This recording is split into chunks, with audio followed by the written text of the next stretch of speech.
So hopefully the rest of our guests will join us in a minute. But in the meantime, I would like to invite the festival organizer, Mr. Arshad Saeed Husain, Managing Director of OUP Pakistan, to come and give his welcome address. Arshad?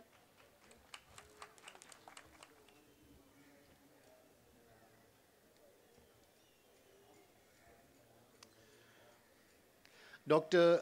Rizvi, U.S. Consul General Nicole Terrio, Acting British Deputy High Commissioner Martin Dawson, ladies and gentlemen, our distinguished sponsors, authors, media representatives, Assalamu alaikum. A very warm welcome to you on the 14th Karachi Literature Festival on this slightly warm spring afternoon.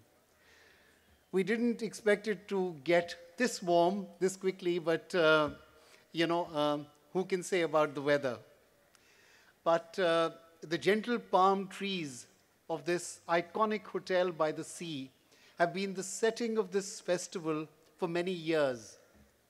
It is only fitting that we should honor the memory of the late Behram Dinshaw Avari, who had been our kind and generous host for this festival for over 10 years.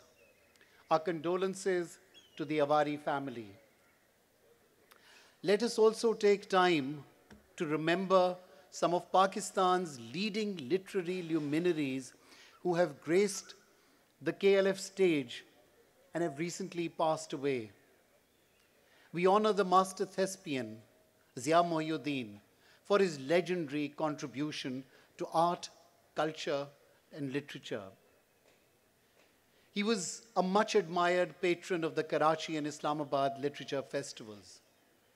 We also mourn the loss of the great poet and playwright Amjad Islam Amjad, whose work had a deep emotional impact and will be remembered by generations to come.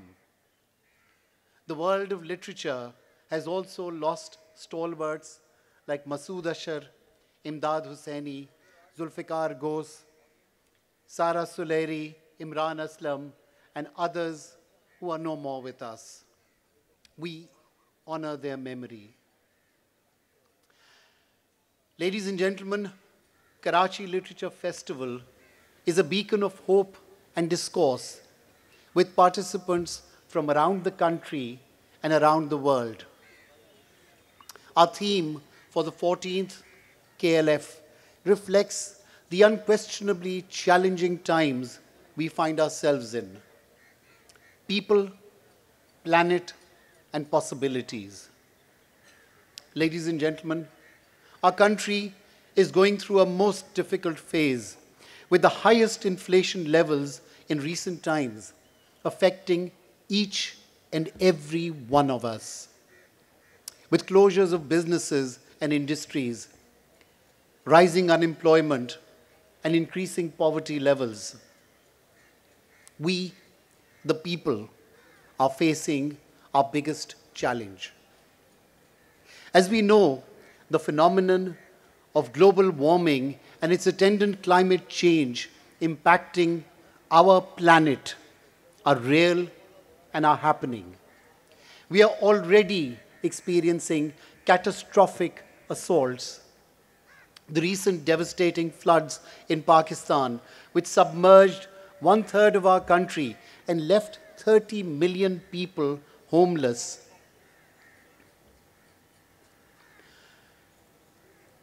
resulted in an estimated urgent need for rehabilitation and reconstruction that will cost over $16 million.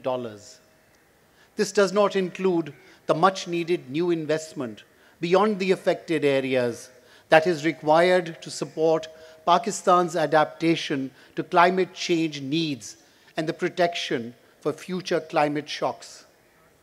Our oceans are in danger.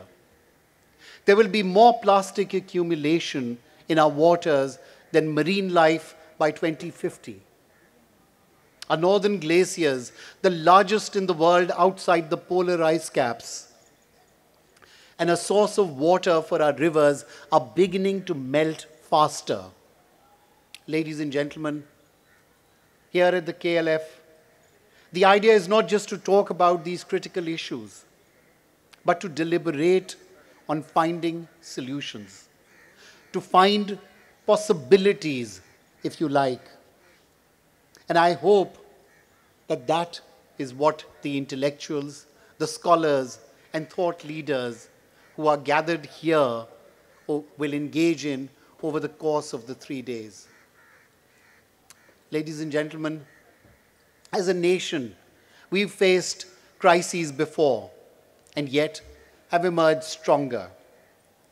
This was most evident, and history records it, that at partition in 1947, the new nation state of Pakistan had literally no funds and not even a state bank. The largest mass migration in human history took place as 14 million people, men, women, children, left their homes to trek to their new homeland. There was no infrastructure in place to settle this massive human influx or to develop any kind of future economic roadmap. And yet, we survived.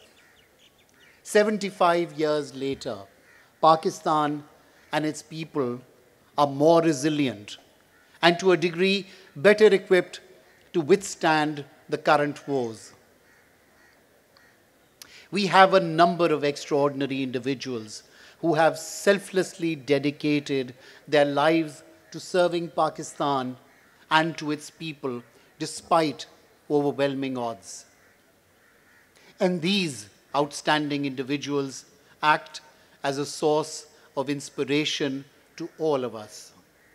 It is our privilege to have the great humanitarian, Dr. Adeebul Rizvi, as our chief guest here today.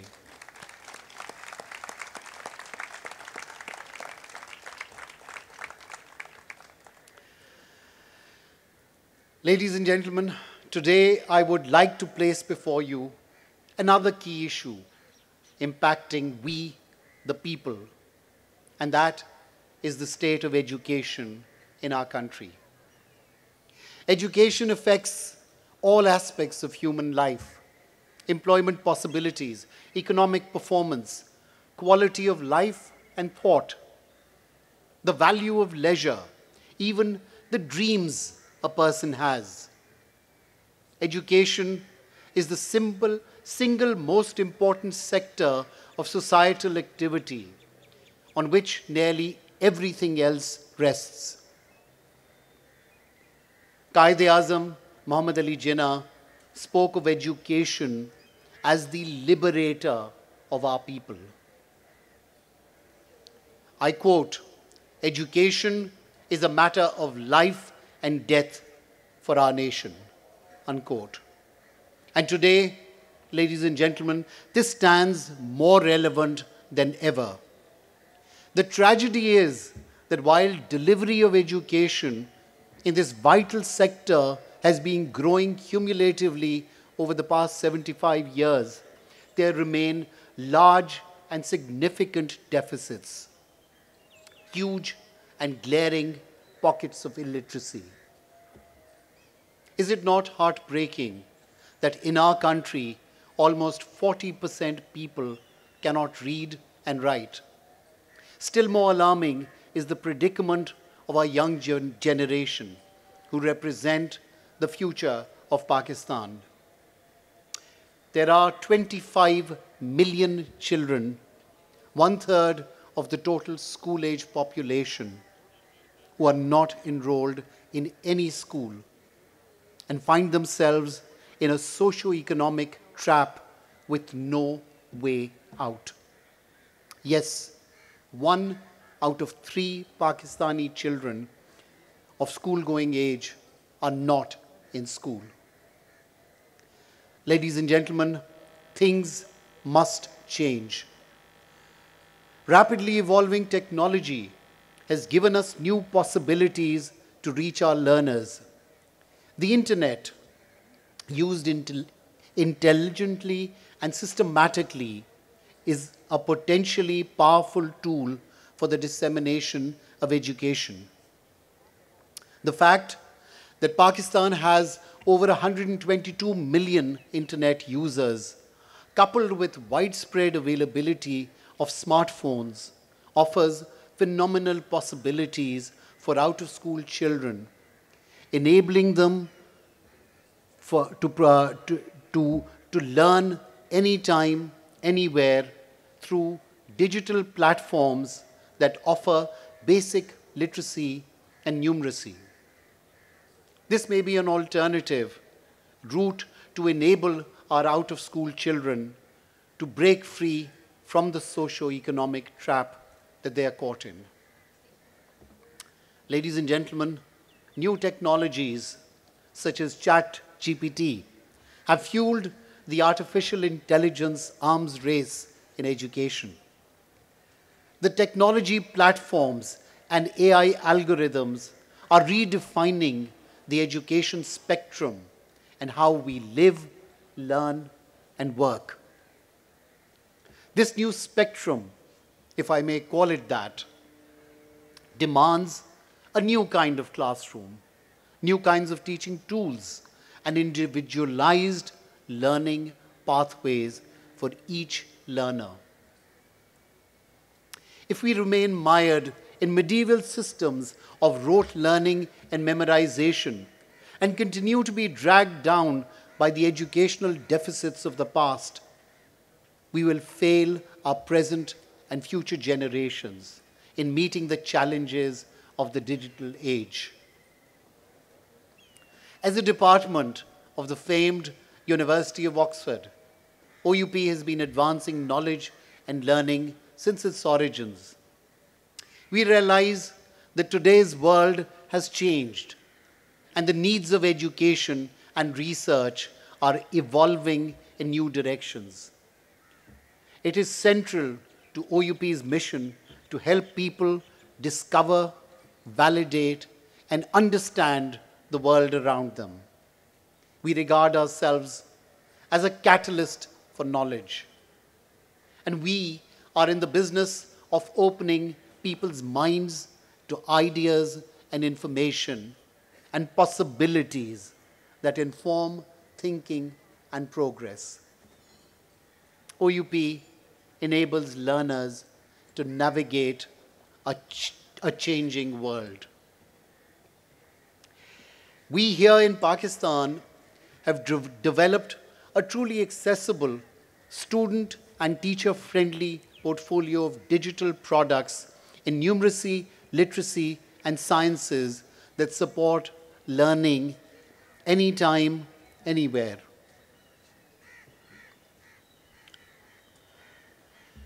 Ladies and gentlemen, over this weekend, there will be over 200 speakers, including 10 international speakers from 8 countries: Pakistan, UK, US, Sri Lanka, Canada, Australia, South Africa, Germany, and France. As always, KLF, like the ones before, aims to encourage thought-provoking discussions, providing an environment of openness, pluralism, and intellectual discourse. A first this year will be the presence of 2 Booker Prize winners, Damon Galgut, who won the Booker Prize in 2021, and Shehan Karunatilaka, who won the prize in 2022.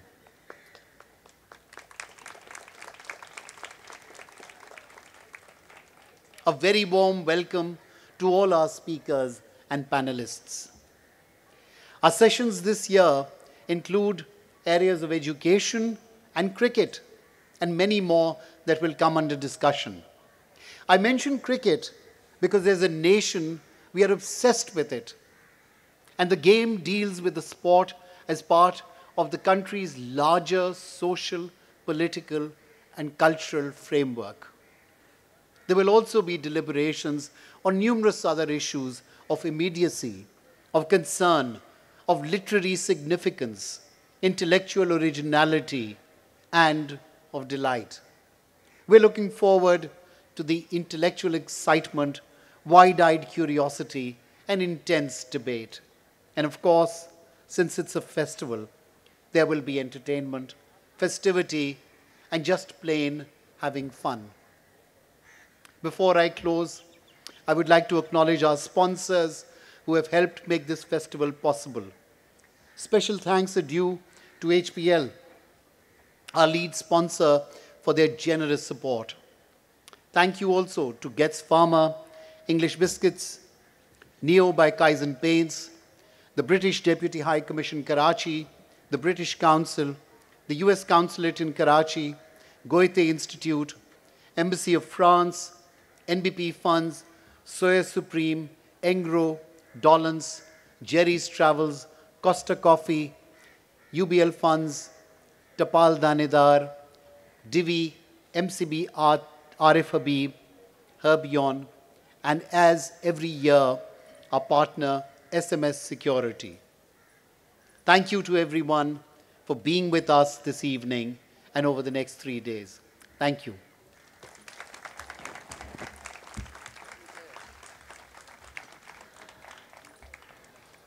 Thank you, Arshad, for setting the tone of this year's festival. And as you know, Karachi is a city protected by its saints. And we have with us today, as our chief guest, a living saint, Dr. Adeebul Hasan Rizvi, who's a philanthropist and founder of SIUT.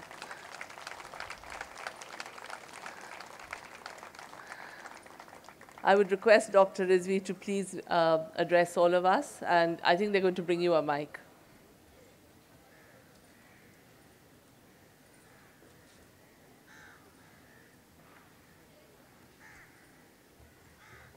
Rahila?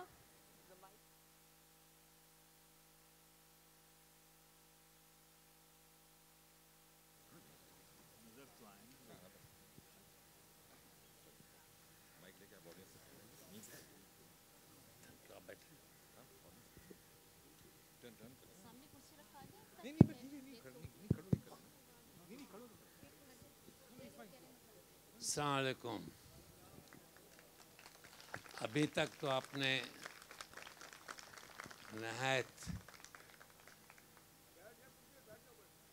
नहायत अच्छी तकरीर सुनी, जो ज़बान के लिहाज से, grammar के लिहाज से, हालात के लिहाज से बेहतरीन थी। अब आप एक डॉक्टर का बैन सुनाएंगे, ये रोना कहते हैं। अगर बर्दाश्त कर सकते हैं तो तैयार हो जाएं। मुझे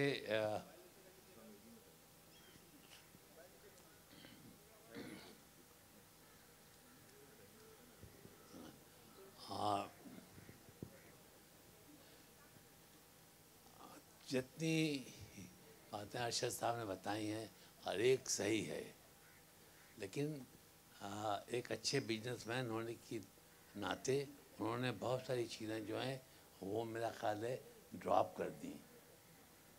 इन्होंने education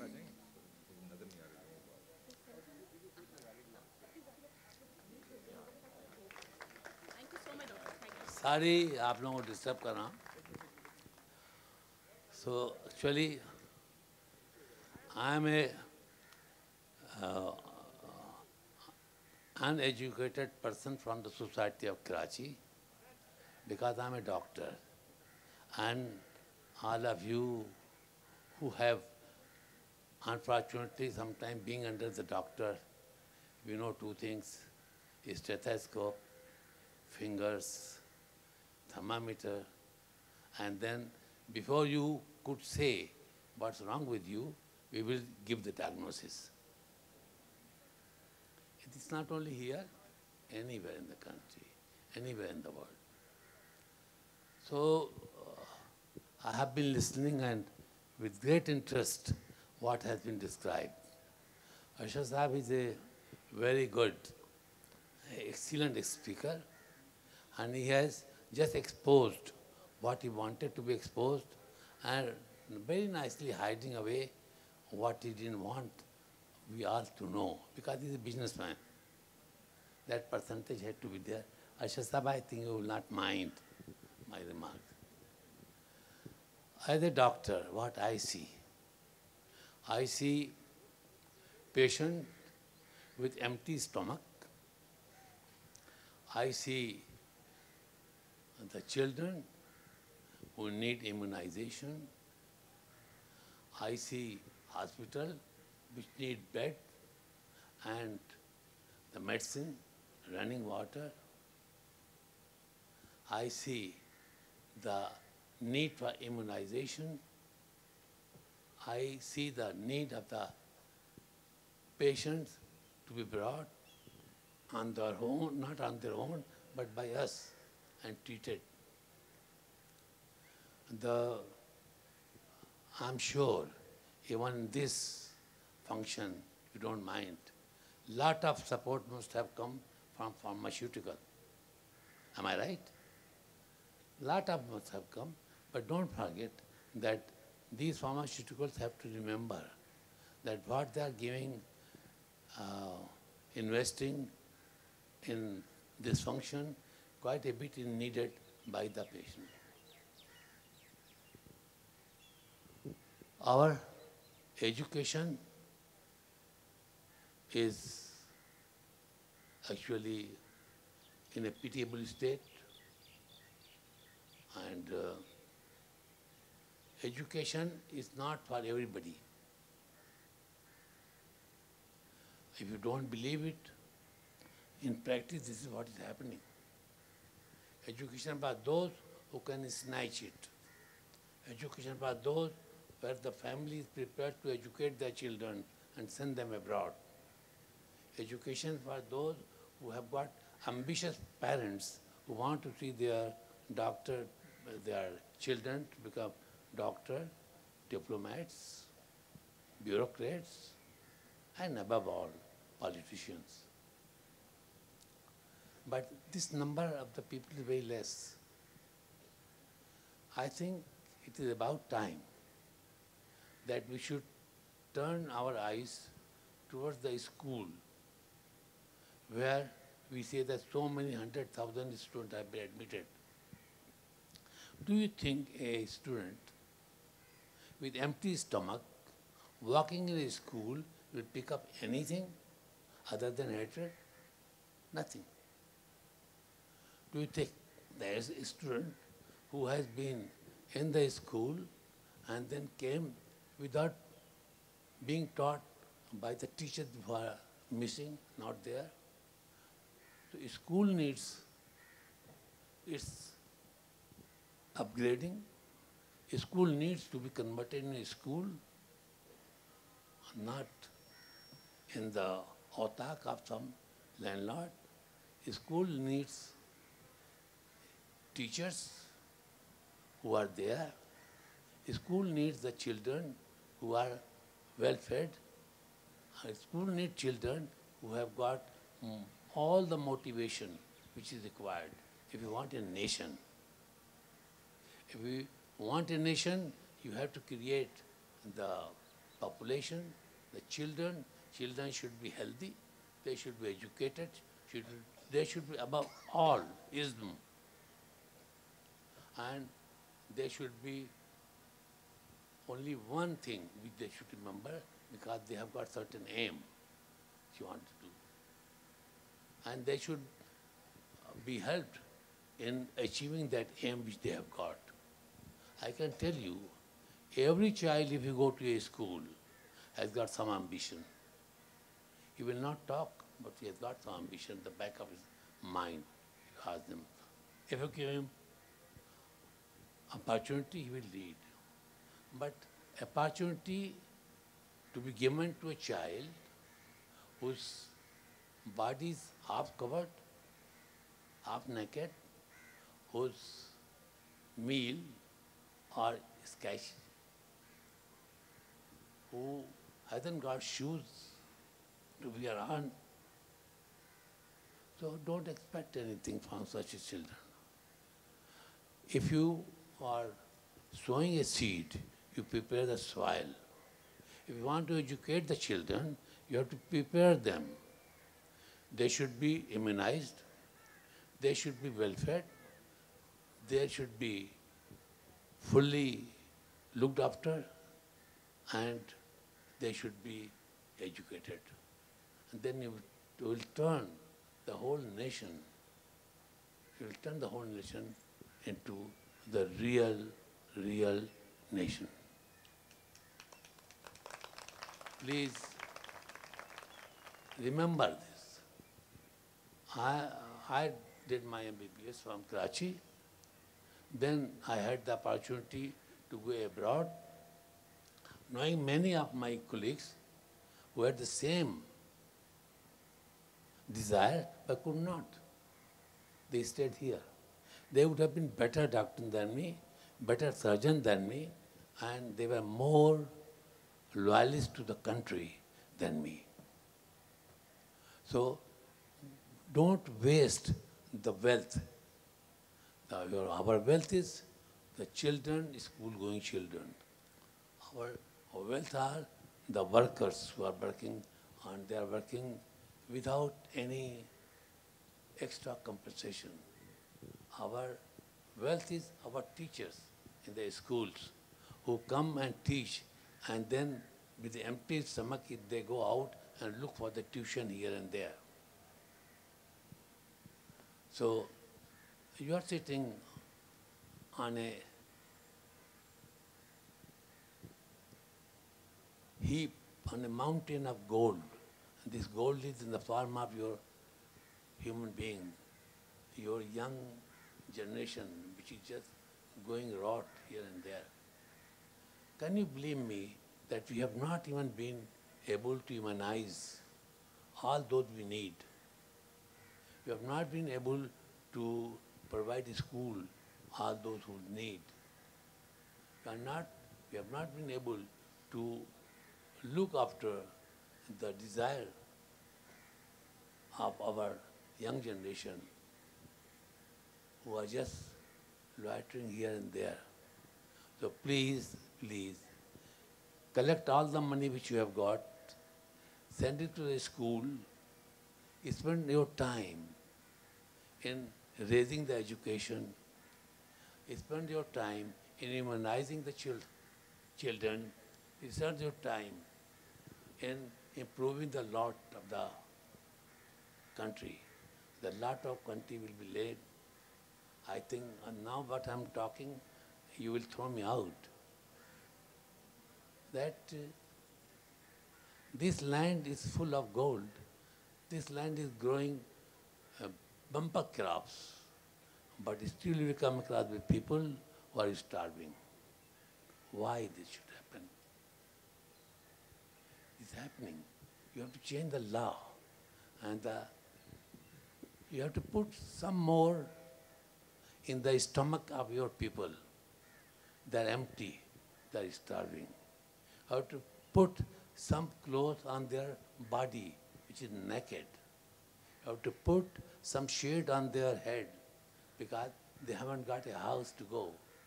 And then you have to put something in that famous book which we call Constitution, which will have to be for the common man. Education should be compulsory. And not only education should be compulsory, but it should be compensated to the parents as well. I think I am not allowed more than this. Thank you very much. Please forgive me if I've said anything. Yeah, thank you.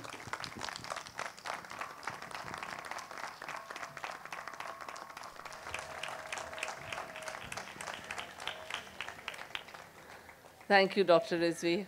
That's absolutely right. Education is so important, and you need a healthy and thinking population if we're going to move forward.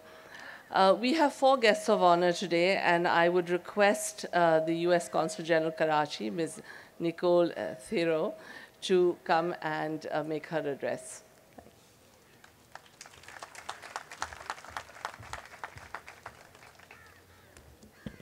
Assalamu alaikum. Good afternoon. Dr. Rizvi, thank you so much for those words. You really got to the heart of the matter, didn't you? Thank you. I also want to say good afternoon to all of our wonderful authors and readers and artists and journalists and academics and members of the diplomatic corps and youth from throughout Pakistan who are here today. It is such an honor to join you in inaugurating the 14th annual Karachi Literature Festival. I'd like to offer my heartfelt congratulations to the Managing Director of the Oxford University Press, Arshad Husain, and Marketing Director Rahila Bakai, and all of their hardworking staff for organizing what I'm sure will be yet another very successful festival, providing wonderful opportunities for all of us to learn and to grow. I want to also congratulate all of you who will receive book awards today. Thank you for your immense contribution to literature and for wielding the power of your pen as agents for positive change. We really need more people like you in the world. I am so proud that the U.S. Consulate in Karachi can participate in the Karachi Literature Festival. This festival truly is the embodiment of values that Karachi holds dear: diversity, inclusion, and democracy. The United States cherishes these values too, and the 75-year relationship between Pakistan and the U.S. has been a testament to our support for freedom of expression, which is the foundation of any free and open society. Literature can be profound and motivating and illuminating, and good literature can have a lasting impact on our lives. American literature has undoubtedly helped shape the United States. For example, during Black History Month, which we celebrate in the US every February, we talk about author Harriet Beecher Stowe and her groundbreaking novel, Uncle Tom's Cabin, which detailed the fight to end the atrocity of slavery in the United States. Harriet Beecher Stowe literally changed the American collective conscience by shedding light on the realities of slavery and forcing our leaders and US society to end that terrible injustice. Even when literature doesn't create a tectonic shift in thinking, like Harriet Beecher Stowe's novel, it can still change us. Dur-e-Aziz Amna, a Pakistani alumna of the US government's Youth Exchange and Study, or YES program, recently published a book titled American Fever about her experience in the United States. And in her book, she writes, "Life is lived in one direction and understood in another." It's such a concise yet powerful critique that reminds us that my country still has a lot of progress to make. This year, U.S. Consulate Karachi has brought Michael Kugelman from the Wilson Center and Dr. Rashida Watts from North Hennepin Community College in Minnesota to the Karachi Literature Festival. Michael is a well-known author with expertise in South Asia and a frequent visitor to Pakistan. And Dr. Watts is an inclusive community architect who will discuss strategies for building more diversity into our institutions. And as you all know, this is something we struggle with in the United States as well, so to have an expert of her caliber is really a wonderful thing. I urge you all to attend as many of the fascinating sessions that KLF has organized this weekend, and please do check out our pop-up Lincoln Corner, which is right there. If you have friends or family interested in learning about or studying in the United States, this is definitely your spot. If you like it, we have 18 real Lincoln Corners throughout Pakistan, 2 here in Karachi, and we would love to see you there. Finally, I want to thank the KLF organizers for choosing such an important theme for this year's festival: people, planet, and possibilities. It makes us think about one of the biggest problems facing the world today, the dangers of a changing global climate. As you well know, Pakistan recently suffered devastating flooding, leading to a tragic loss of lives, livelihoods, and homes. The United States stands with Pakistan during this difficult time, and as of today, the US government has donated $200 million towards relief and recovery. And as the US-Pakistan relationship gets stronger, we hope to form a green alliance that will help us better face the consequences of climate change and prepare for whatever comes next. The climate crisis is about the very life of our planet and our own survival. The Karachi Literature Festival is an excellent opportunity to focus these conversations on the realities and the future of the people of Pakistan and the world. Thank you so much for organizing this wonderful, very meaningful event and for fostering an inclusive culture of open and respectful discussion. I hope everyone enjoys the festival. Thank you so much. Bahut shukriya.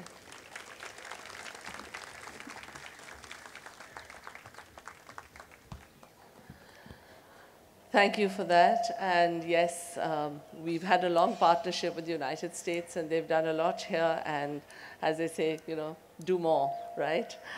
I'd now like to ask our second guest of honor, Mr. Martin Dawson, Acting Deputy High Commissioner, British Deputy High Commission in Karachi, to come and say a few words.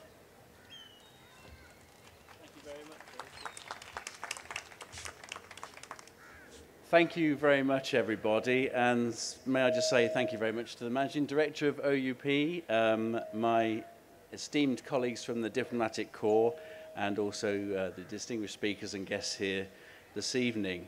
And thank you very much for giving me the opportunity to address you this evening, where certainly over the next few days you are going to hear from a number of leading intellectuals, writers and performers of our time, who will impart their wisdom and some of the most challenging issues that we're facing today. So I'm very honoured that it's my turn now. So you've got all the intellects coming later, but they said, well, let's get this old guy out the way first and get to the interesting stuff. So big thank you from me on that point. I'd also like to pay my respects to this event, because I think it is quite impressive. This tradition of getting to collect together our collective wisdom and sharing ideas is really quite fantastic. And as my colleague from the USCG said, this is the 14th edition of the Karachi Literature Festival. And since its inception, I think we can certainly justify and say it's been the most influential gathering of towering figures who often have some tantalizing discussions and leading many of us in our quest for wisdom. And I've just been watching the film there from of Azir Mohideen from last year, and I remember sitting in the crowd listening to him, and I was enthralled by that. So in actual fact, I want to pay my respects to that gentleman. He was one of the first people I met on my return to Pakistan 15 months ago, and his passion for the performing arts and Napa in particular he just gripped me. I was only with him maybe for 20 minutes, but his passion for what he was doing, what he stood for, was paramount. So I miss him very much, because I used to enjoy our conversations. And also, I would also, as has been said, to pass on my respects, I will certainly miss Byron Bavari. He was a leading figure in our consular corps, here in Karachi. So again, he will be sadly missed. We talk a lot from the UK perspective on our shared partnerships with Pakistan, and that goes without saying. But also I should possibly highlight my congratulations and thanks to my colleagues from the Oxford University Press and also the British Council, who have been both who have been operating here for decades now. So well done to you. In OUP's case, has already been mentioned, they've been here for over 70 years, and I believe they started in a very small room back in the city centre in 1952. Is that correct, sir? It is. So well done. I know it's come a long way since then. And they were the first foreign publishing house in the country at that time. And they still remain among the largest and most credible ones in Pakistan. And since the establishment of a press here in Karachi, they've been responsible for not just importing books from the UK, but helping the birth and consolidate the indigenous printing industry here in Pakistan. Again, a significant achievement. And since the early 60s, they have been used, or their books are being used by primary and secondary education schools in Pakistan as part of the government's recognised syllabus. You're clearly making a valuable contribution to educating generations of young Pakistanis, so thank you. It would be remiss of me not to say a big thank you to my colleagues from the British Council, who again have been operating here since the late 1940s, all over the country. It's often, we tend to get mixed up or mixed together. We have the British Deputy High Commission and we have the British Council, but on many occasions I'm told that I work for the British Council. I'm happy to accept that. I think that's great. So we are just one big happy family. But above all, what does bind us together is that we cherish and celebrate the most our people-to-people connections, as I've said, and this is a living bridge that connects us through history, arts, education, sports, and here through literature. Not just in the UK and Pakistan, but it's something that we're trying to spread amongst our Commonwealth countries as well with our common roots. Last year was very special in many ways, but also we're looking forward to this year in 2023. We have the coronation of King Charles in the springtime here, And we will continue offering many scholarships to young Pakistani leaders through the Chevening Scholarship Scheme. And as mentioned before, not only is Pakistan passionate about cricket, but I come from a passionate cricketing country. And as you know, we've had the test side here last year. I'm aware that we're also expecting the England over 40s cricket team here later in the year, and also at the invitation of Pakistan over 60s, we're going to get the England over 60s team here as well. So there's more cricket on the way. And we hope to see the test side here again in 2024. As the theme of the event has highlighted, we face many challenges, and both economic and environmental. And I think this year's KLF is raising the right questions and having the most needed discussions around the environmental challenges we all face. As has been highlighted again by my colleagues, Pakistan has shown leadership that is ready to build back better after the devastating floods of last year. And certainly having these discussions at a forum like the KLF is important for us all to push our actions in the right direction. Once again, thank you very much for letting me address you. I wish the event great success over the weekend. And once again, thank you for letting me speak to you and share a few words. Thank you.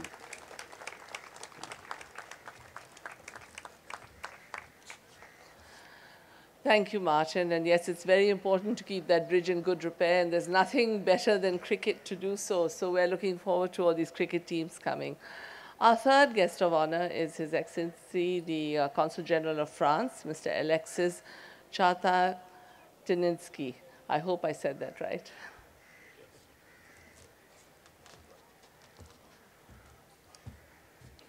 Thank you very much. I think you could just call me Mr. Shah.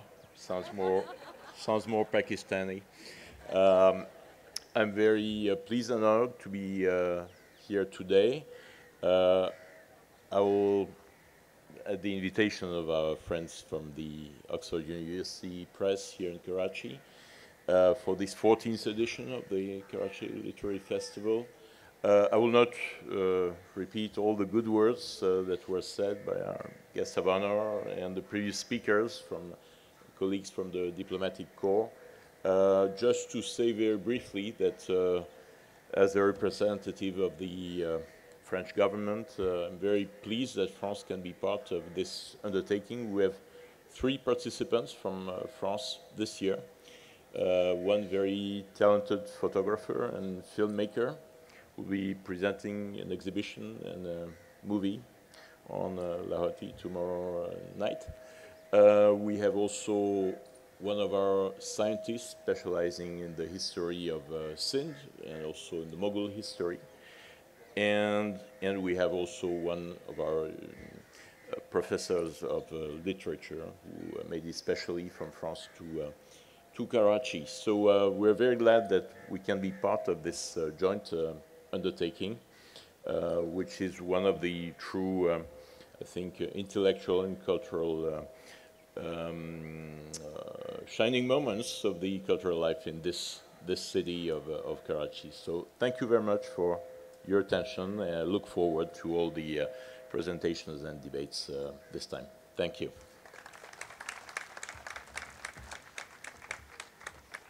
So thank you, Mr. Cha. That was really easy. And thank you for your contribution to this festival. I now request our final guest of honor, the Consul General of Italy, Mr. Danilo Guardanella, to come and say a few words.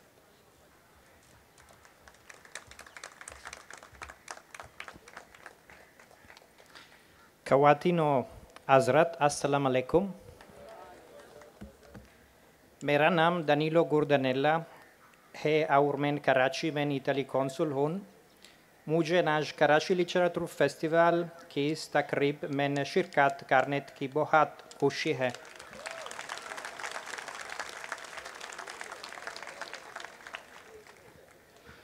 Thank you very much for your invite. First of all, I wanted to convey my condolences for the sad demise of Zia Mohedin, a great intellectual artist whose contribution will always remember in Pakistan. And I also wanted to remember a very dear friend, Biria Mavari, a great Karachite, a person who has perfectly incarnated the spirit of Karachi, the generosity of Karachi, the cultural openness of Karachi. So here we are, Karachi Literature Festival, and back then I was thinking, why is literature important? We all love literature, of course, but why is it important? Well, literature is one of the highest form of cultural expression known to mankind. But why is culture important? And I was making this reflection, I don't know if you agree with me, but I think culture is important because it allows to discover ourselves. And by discovering ourselves, we also understand that we are all interconnected. We also get to discover the others. I'll give you an example of what I mean. Some time ago, when I was making a speech, I think I was one of Karachi University, and I made a comparison between Italy and Pakistan. I said, we are both new countries, you know, countries that are basically the Italian Republic was born in 1948, Pakistan was born in 1947, so we're new countries, relatively new. But we are home to ancient cultures. So in Italy, we come from Roman Empire culture, Etruscan culture, Greek culture. And also in Pakistan, you come from the Hindu civilization culture, a very ancient culture, even more ancient than the cultures in Italy. And the thing that surprised me is that actually many students, they were really swept off their feet. They were quite surprised by this speech that I made. I say, oh, we never thought that Pakistan was so old. We never thought of us as the descendants of this very ancient civilization. So this is why culture is important. It allows us to discover our own identity. At the same time, we discover that we are all interconnected. What are we doing as Italy to promote this? Well, we are working together this with UNESCO so that to establish a very good linkage between education and cultural heritage. We are working with an archaeological mission with the University of Milan in Bambor, where we're making great archaeological discoveries. We're working a lot with universities, especially here in Sindh. There is a very, very good network of inter-university cooperation between Pakistan and Italy. And of course, we have a lot of Pakistani students that are coming to Italy. We're also working with publishing houses. So we have books of Pakistani authors published in Italy. One of that is of another friend, Omar Shahid Hamid. And we also try to teach more Urdu in Italy. Was one of the longest tradition of Urdu language teaching in Europe. And to teach more Italian in Pakistan, although admittedly this is a bit more difficult work. So this is all that we're doing in the cultural side. I know there is much more to do. I still have 1 year, 1.5 years left. I hope to achieve many more things, and I hope to see you again in 1 year time. मुझे उम्मीद कि पाकिस्तान का ये आबादी सफ़र जारी रहेगा। आप सब की आमद का बहुत शुक्रिया। पाकिस्तान इताली दोस्ती जिंदाबाद।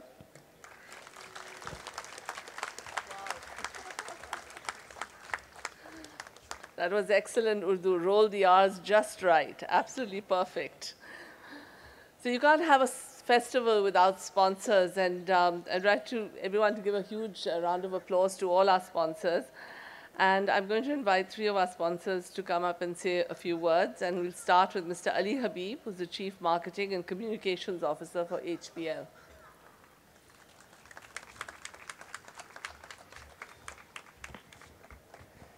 Assalamu alaikum, ladies and gentlemen, distinguished members of the Diplomatic Corps, Dr. Rizvi, Arshad Saeed, Managing Director, OUP. I'd like to start by congratulating the entire organizers of the Karachi Literature Festival. As a bank, when we look at the Karachi Literature Festival, we see a triumph of passion, a passion to turn an idea into reality. And then we see a tale of perseverance. Year upon year, for the last 14 years, they have persevered to make sure that this festival, Karachi Literature Festival, goes on. In a world where you do not know what the next day will bring, the fact that Karachi Literature Festival started in 2010 and has continued unabated is a remarkable testament to the resilience and commitment of the people behind this particular festival. We also look at the Karachi Literature Festival as a harbinger of hope. It spreads hope in a time which is as turbulent as this, both domestically and internationally. You come in and you talk about books, literature, arts, poetry, the higher calling. And I think for that, we need to give ourselves and the organizers of the Karachi Literature Festival and yourselves, ladies and gentlemen, a big round of applause.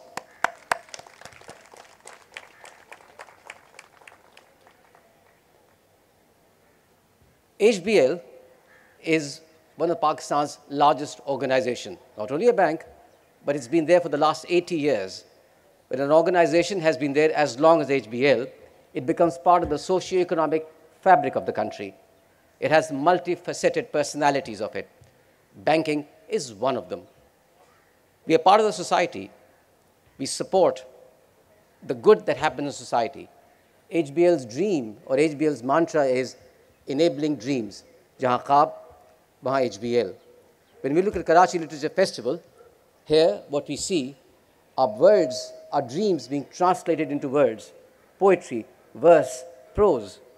There is a match made in heaven. We at HBL talk of dreams. Karachi Literature Festival celebrates dreams, and that's why we are here.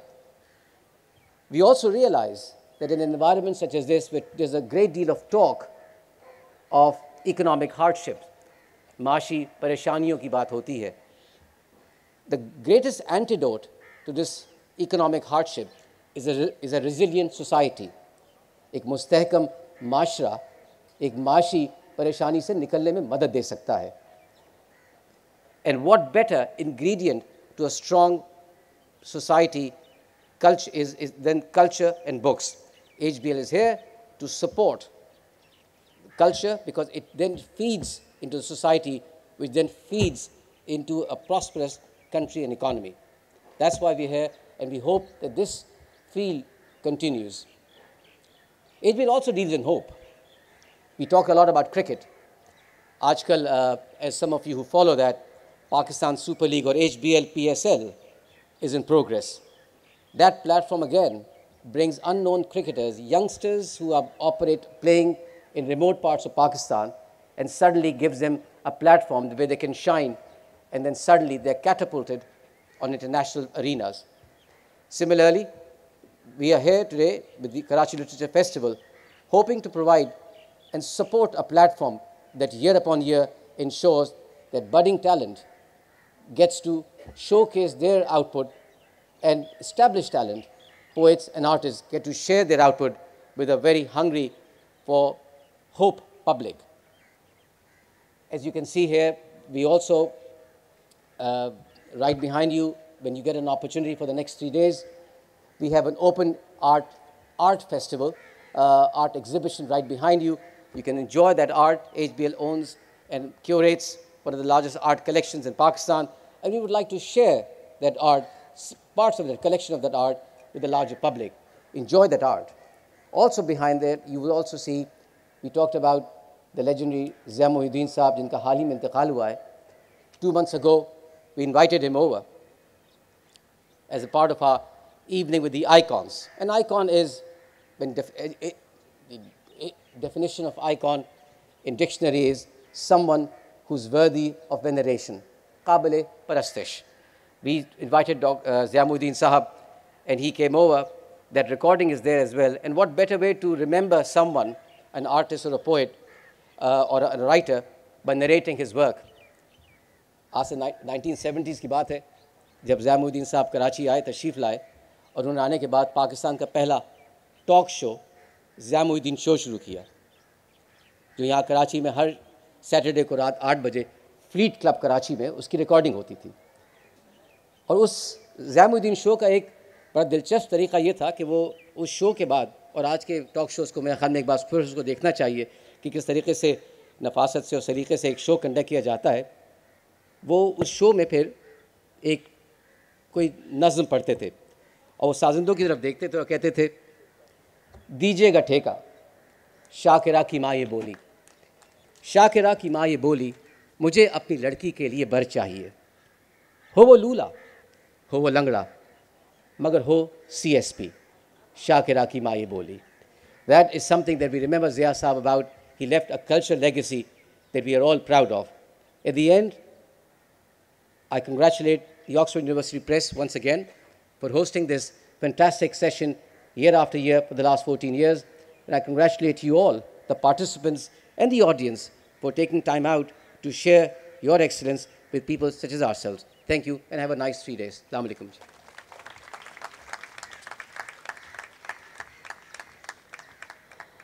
Thank you very much, Ali. Yes, KLF is very bankable, and I'm really happy that we have such wonderful sponsors. Our next sponsor is representing our next sponsor is Mr. Mohammad Mikhail Sumro, Corporate Communications Manager for Getz Pharma Limited.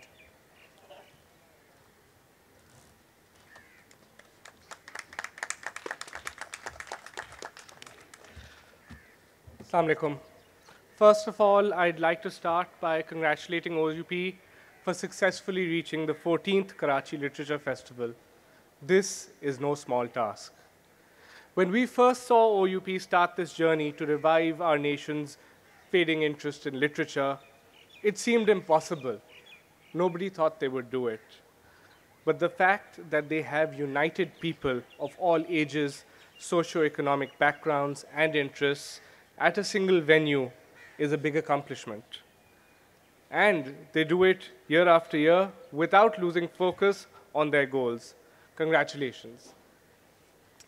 So we at Getz Pharma joined OUP for this cause some 9 years ago, and we have never looked back.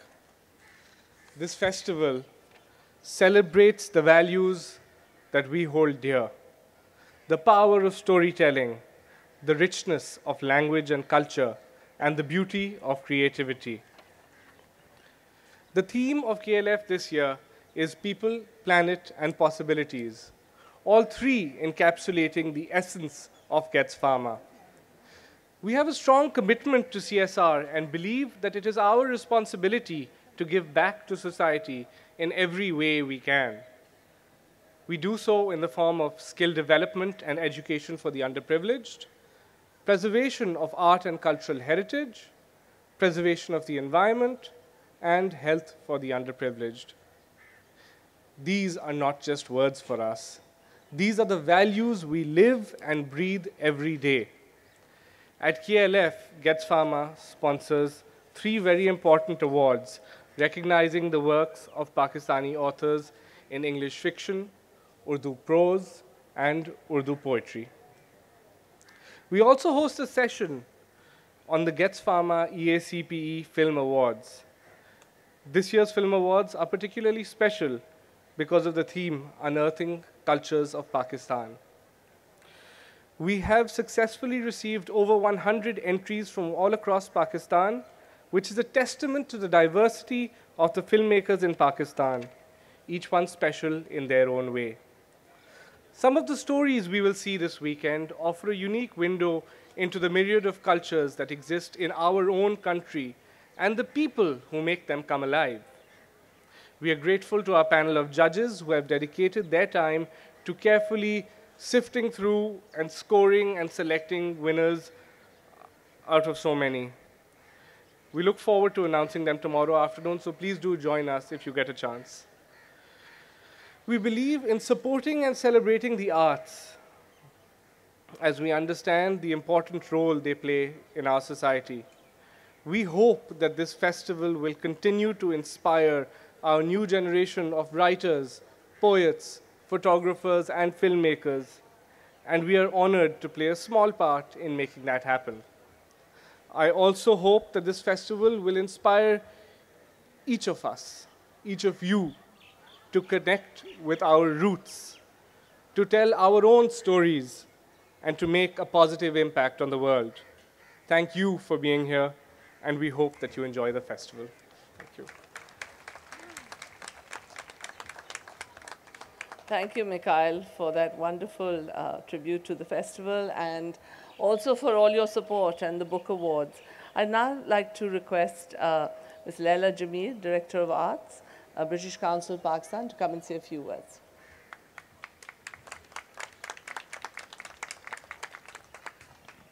Assalamu alaikum, everyone. It's a real privilege to be here at KLF and to be able to support OUP again this year. The British Council and OUP have an old relationship since it started, and it's really important to continue doing work in the arts in a society that has so much trouble behind it and ahead of it. These are difficult times, and I think arts plays a very transformative and can play a transformative role in our societies. Festivals are no small thing. They are places where people come together to learn, to talk with each other, to explore difficult ideas, and to be able to really have a knowledge exchange that sometimes we can do by ourselves, but it's so much better when we can do it together. I, for one, am a great supporter of festivals. I enjoy coming out to them, and it is this work that KLF has managed to do throughout.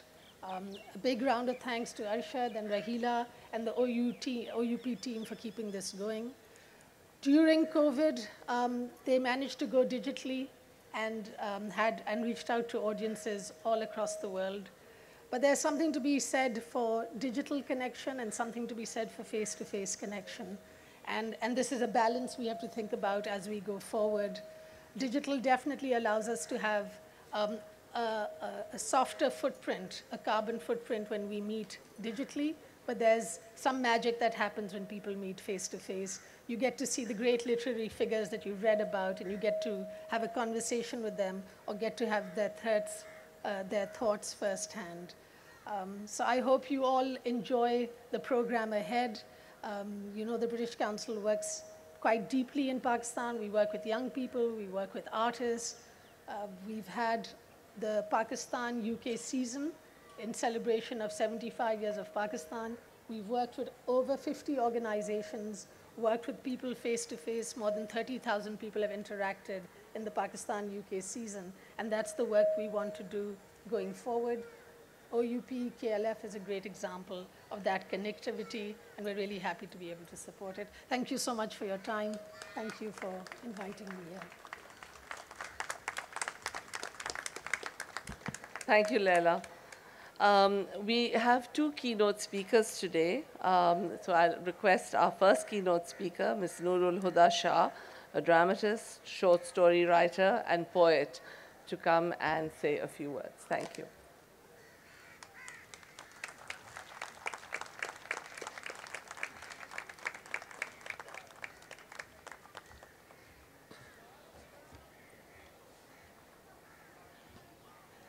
बहुत शुक्रिया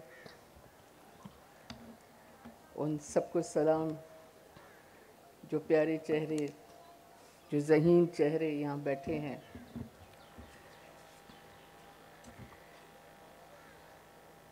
अभी तक बहुत अच्छी अंग्रेज़ी आप सब सुनते रहे। हम अदीब उस ज़बान में बोलते हैं जिस ज़बान में लिखते हैं, जिस ज़बान में सोचते हैं।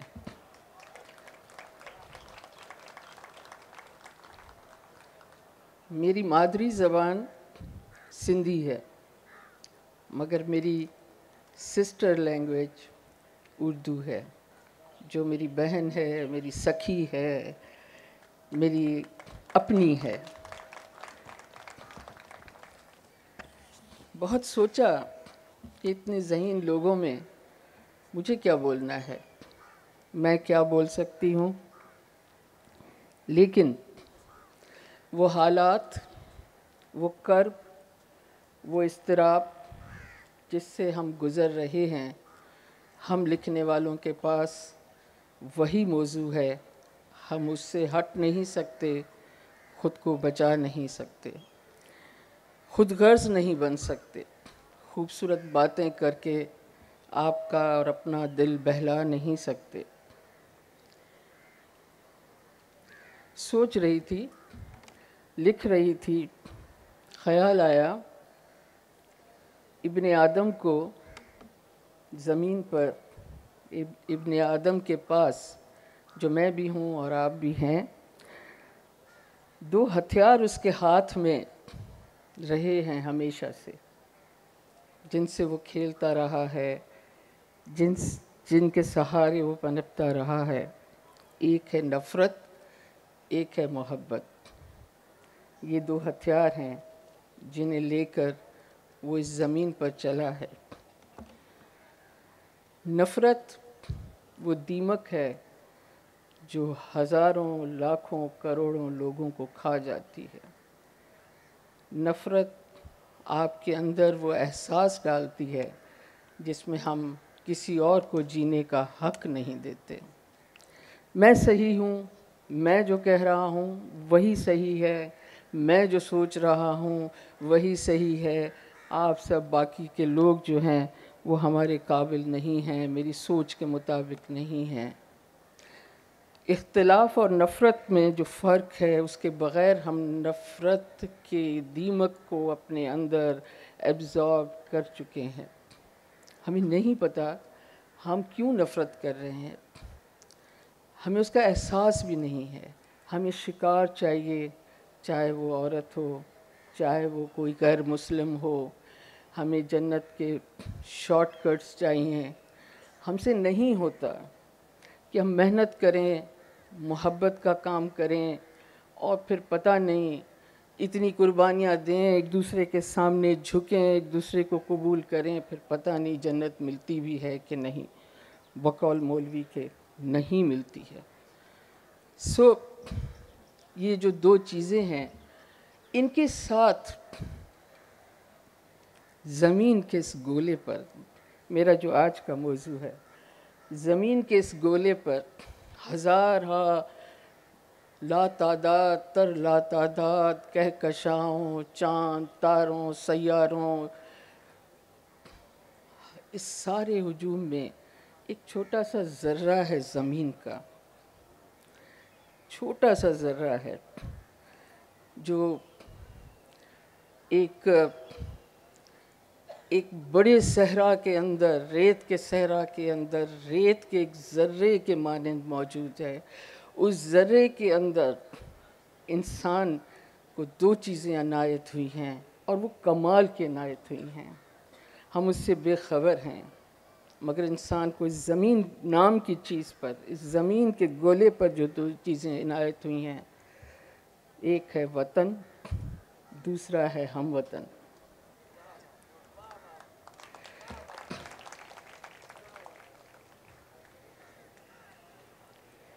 इस ज़र्रे पर सबसे हसीन चीज़ क्या है? अगर हम सोचते हैं, मेरा और आपका घर, मेरे और आपके घर की स्ट्रीट नहीं, ये रेस्टोरेंट्स, ये DHS, ये जा बजा फैलती हाउसिंग सोसाइटीज़, ये गोल्फ क्लब्स, ये कंट्री क्लब्स, जहाँ ब्रिटिश दौर के उसूल अब भी राइज हैं, तो फिर वो नेमत क्या है? न्यूयॉर्क है, लंदन है, वाशिंगटन DC है, क्या है? वो सिर्फ यही दो हसीन इनायतें हैं जो इंसान को अता हुई हैं। एक है वतन और दूसरा है हम वतन। वतन और मुल्क में फ़र्क है, इसे समझिए। हम समझते हैं कि एक चीज़ है, वतन और मुल्क में फ़र्क है। जिस तरह कंट्री, माय कंट्री और माय मदर लैंड की जो फीलिंग है, मदर लैंड और चीज़ है, मुल्क और चीज़ है, इसका एहसास और चीज़ है। मुल्क नक्शे की लकीरों में तयशुदा हुदूद में है। मुल्क पर आपका कानूनी और आईनी हक है। मुल्क का फ़र्ज़ है कि वो आपकी ज़िंदगी की बुनियादी सहूलियात और जान व माल की सिक्योरिटी फराहम करे। मुल्क कानून और आइन की बुनियाद पर अपने शहरियों को ओन करने का पाबंद है। मुल्क हमारे लिए, ये मुल्क हमारे लिए मगर सच पूछिए टेक ऑफ करने की ज़मीन है, रनवे है। यहाँ से हमें टेक ऑफ करना है, हमारे बच्चों को टेक ऑफ करना है, हमारे बच्चों को दुनिया की बेहतरीन यूनिवर्सिटीज़ में पढ़ने के लिए जाना है, हमें भी जाना है। बड़ा तंग हो गया है हम पर ये हमारी जो एहसासात हैं। इसके लिए मुल्क का शनाख्ती कार्ड हमारी प्रॉपर्टी डीलिंग में हमारी कानूनी सपोर्ट बनता है। मुल्क की वोटर्स लिस्ट में हमारा नाम हमें फ़ख्रिया एहसास दिलाता है कि यह हम ही हैं जो मुल्क चलाने का मालिकाना हक़ रखते हैं, जबकि इस मुल्क में 85% लोग मुल्क के दरवाज़े के बाहर धकेल दिए गए हैं, जो खुद पर बंद हो चुके दरवाज़े से सर टकराते रहते हैं कि हम पर दरवाज़ा खोलो साहिबो, हम पर दरवाज़ा खोलो साहिबो। ये क्या कि तुमने हमें बाहर धकेल कर दरवाज़ा अंदर से बंद कर दिया है, कुफ्र चढ़ा दिया है और वतन हमारा अंदर रह गया है। हमें हमारा वतन दो साहिबो। कि वो 85% लोग हैं जो 22 करोड़ की रट जब हम लगाते हैं कि 22 करोड़, उन 22 करोड़ के 85% लोग हैं। वतन, आते हैं वतन की तरफ जो अंदर रह गया है, जिस मुल्क के बंद दरवाजे से हमारे लोग सर टकरा रहे हैं कि हमारा वतन अंदर रह गया है साहब, वो दरवाज़ा खोलो, हम पर दरवाज़ा खोलो। वो वतन है क्या? वो वतन माँ की कोख की तरह होता है, बिल्कुल माँ की कोख, जिसमें हम सब 9 महीने पले हैं, जिसमें हमारी नस्लें 9 महीने पलती रही हैं। वतन इस तरह माँ की कोख होता है। जब ज़मीन हमारे अजदाद और वालिदैन का मदफन बनती है, जिस ज़मीन पर हमारे वालिदैन और हमारे अजदाद दफन होते हैं, जब वही ज़मीन हमें हमारे पैरों से अपनी जानिब खींचती है और हमारे लिए अपनी कोख में जगह बनाती है, तो वो हमारा वतन बनती है। वतन के लेकिन जिस तरह मुल्क पर हमारे लातादाद हुकूक हैं, आइनी और कानूनी, लेकिन वतन के हम पर लातादाद और गैर मशरूत हुकूक हैं। वतन महबूब की तरह होता है, वतन महबूबा की तरह होता है। वतन की ज़मीन ओढ़नी की तरह होती है। शाह अब्दुल लतीफ़ भिटाई ने वतन की ज़मीन को ओढ़नी से, लिबास से तशबीह दी है कि ये जो मेरे हम वतन हैं, ये जो झाड़ियाँ हैं, ये जो मिट्टी है, ये जो सूखे पत्ते हैं, ये जो कांटे हैं इन झाड़ियों के, ये मेरे हम वतनों का लिबास है। इस वक्त जिस ज़मीन पर हम बैठे हैं, उसके शायर ने वतन को, वतन, इस सारी चीज़ों को वतन, हम वतनों का लिबास कहा है। लेकिन वतन से भी बड़ी नेमत, वतन से भी बड़ी नेमत दरअसल हम वतन है। आप हम वतन को नहीं समझ सके अगर हम वतन को हम ना महसूस कर सके अगर हम, तो फिर वतन कुछ भी नहीं है। वतन वो नहीं है जिस पर मेरा और आपका घर है। वतन उस गली का नाम नहीं है जिस गली में हमारा घर है। वतन वो नहीं है जहाँ DHAs हैं, जहाँ क्लब्स हैं, जहाँ ज़बरदस्त रेस्टोरेंट्स हैं। वतन वो नहीं है। वतन वो है जो आपके हम वतनों के नंगे पैरों तले ज़मीन की सूरत बिछा हुआ है। वतन वो है।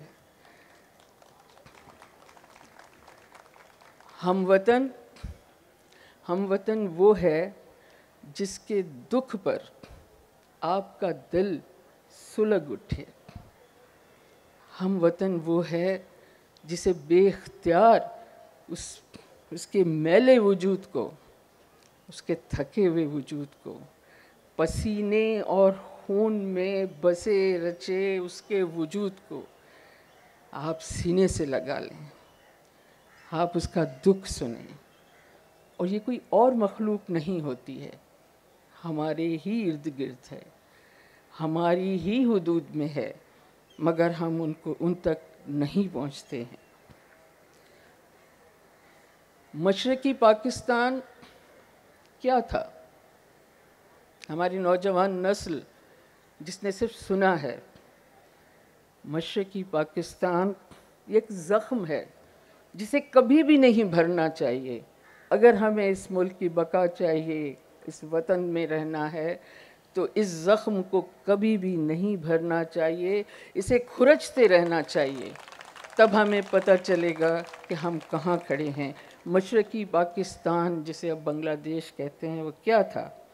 हमारे मुल्क के नक्शे में, हमारे नक्शे में मौजूद हमारा मुल्क था, मगर हमने उसे वतन नहीं बनाया।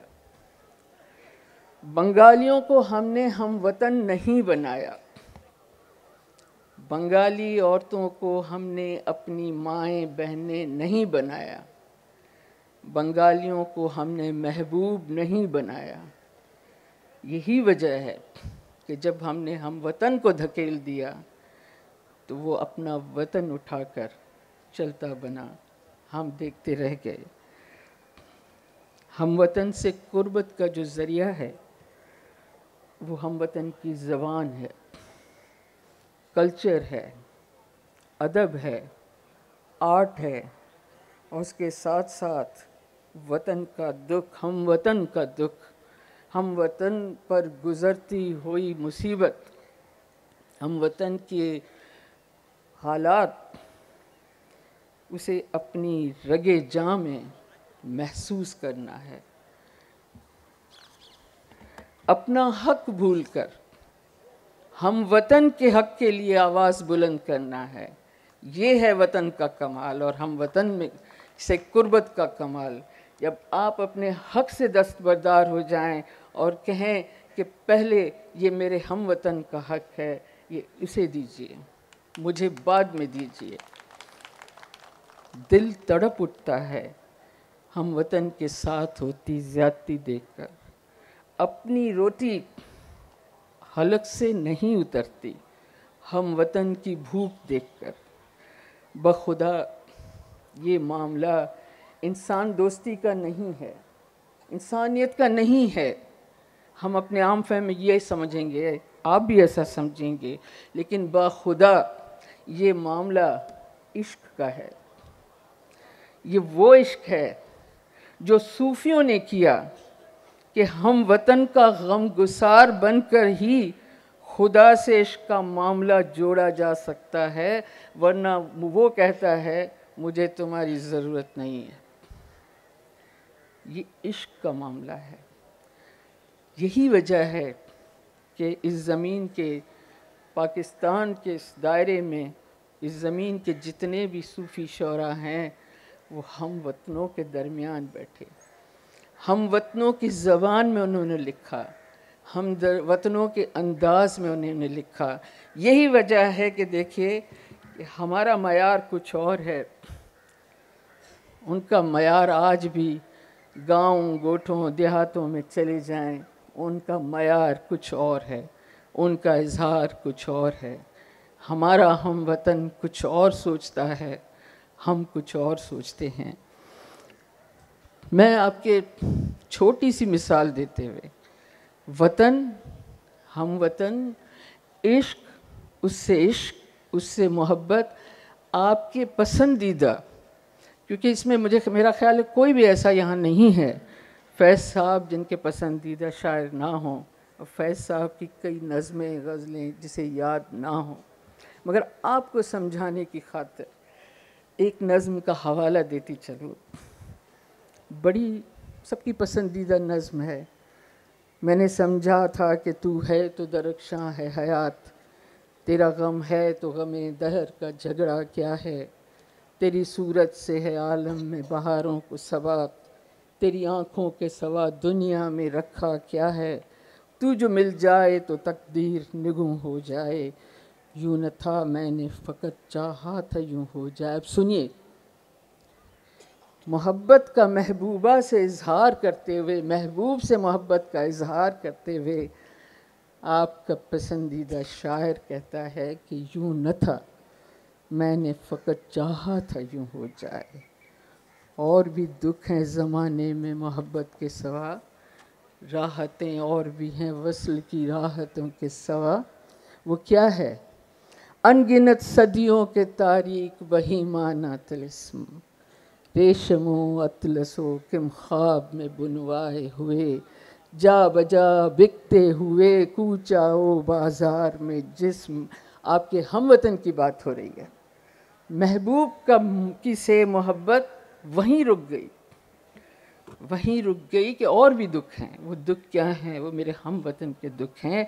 अनगिनत सदियों के तारीक बही माना तिलिस्म, रेशमो अतलसो कम ख्वाब में बुनवाए हुए, जा बजा बिकते हुए कूचाओ बाज़ार में जिस्म, खाक में लिथड़े हुए खून में नहलाए हुए, लौट जाती है उधर को भी नज़र क्या कीजिए, अब भी दिलकश है तेरा हुस्न मगर क्या कीजिए। ये हम वतन है, ये हम वतन है। आपके पसंदीदा शायर की मैं बिलखुसूस मैं इसलिए कह रही हूँ। मैंने हम वतन को, शेरी बैठी हुई हैं, मैंने हम वतन के दुख को अभी जब देखा, भी जब मैं डूबे हुए सिंध के पानियों में गई, अभी जब मैं उन लोगों के बीच में गई, अभी जब मैंने उन्हें गले लगाया, अभी जब उनके आंसुओं ने मेरे कपड़े भिगोए, उन्होंने जो कहानियाँ सुनाई, ऐसे ही आपको सुनाती चलूँ कि 6 दिन की मुस्तकिल बारिश, मुसलसल बारिश, दिन रात, और नीचे 8 फुट पानी, और कश्तियों में औरतों ने बच्चे जो पैदा किए, वो सरों के झुंड बनाकर वो बच्चे पैदा किए गए, उनकी कहीं कोई पनाहगाह नहीं थी। मैं तल्ख बात भी एक कहती चलूँ, कैंप्स में गए, प्रेग्नेंट औरतें, एक जोड़े में आई हुई औरतें,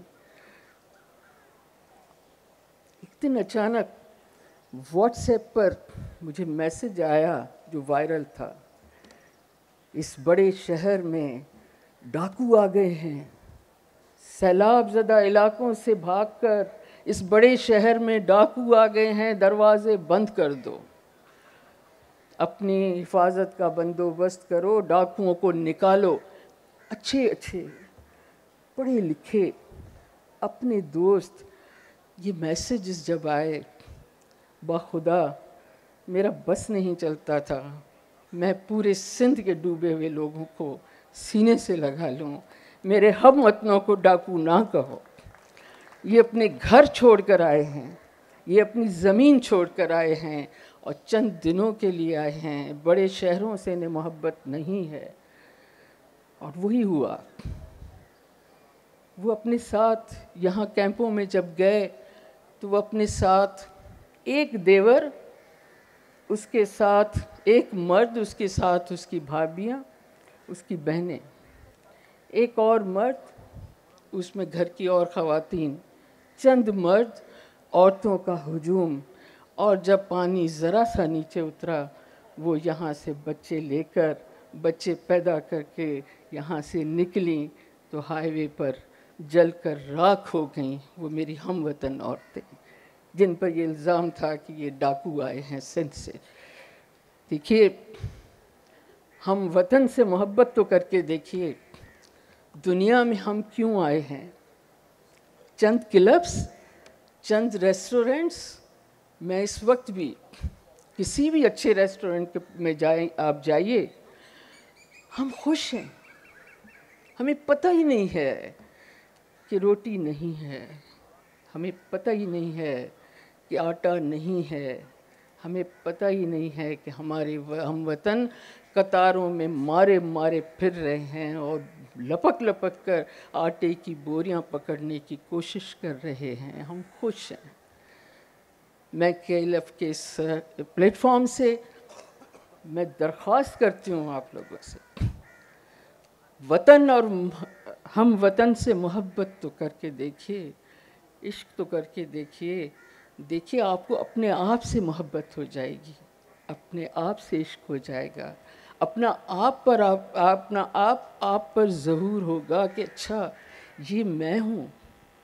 इन्हें यूँ ना समझिए। ना सिर्फ अंदर आप जाएं देहातों में, गोठों में, सिर्फ उस हमवतन की बात नहीं कर रही हूँ, ये जो गली कूचों में है।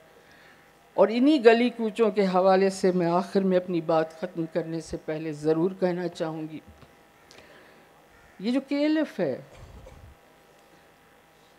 ये जो आलमी उर्दू कॉन्फ्रेंस है, ये जो PLF है, ये जो सारे कॉन्फ्रेंसेस हैं, फेस्टिवल्स हैं, SLF है, ये सब पिछले कुछ दिनों से मैं देख रही हूँ। लोग लिख रहे हैं सोशल मीडिया पर कि ये मेले ठेले हैं, जिस सरकार के पैसे हैं ये मेले ठेले हैं। ये मेले ठेले नहीं हैं।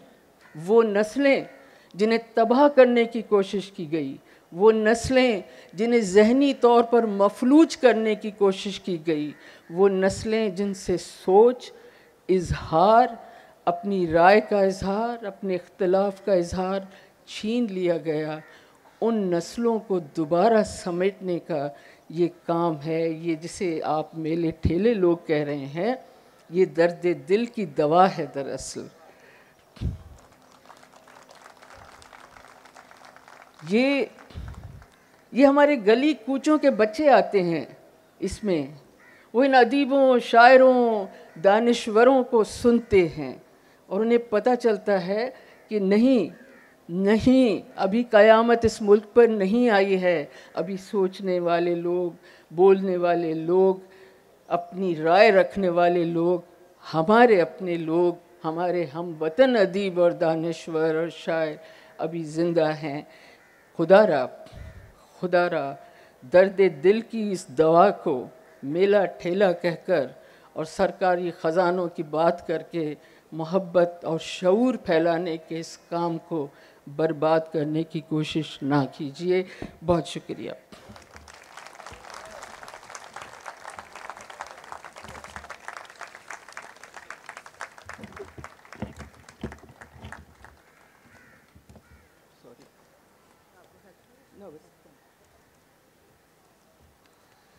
Thank you so much, Noorul, Huda, Shah, Sahiba, for that amazing speech. It was really fantastic. और ये मैं समझती हूँ कि अगर सब लोगों ने सुन लिया और अगर ये टेलीविज़न के थ्रू पूरी मुल्क में जाए तो बहुत ही अच्छी बात होगी कि हम सब यही सुन लें और इस पे अमल करें. Our next keynote speaker is our very own, very dynamic Federal Minister for Climate Change and Environment, Ms. Sherry Rahman.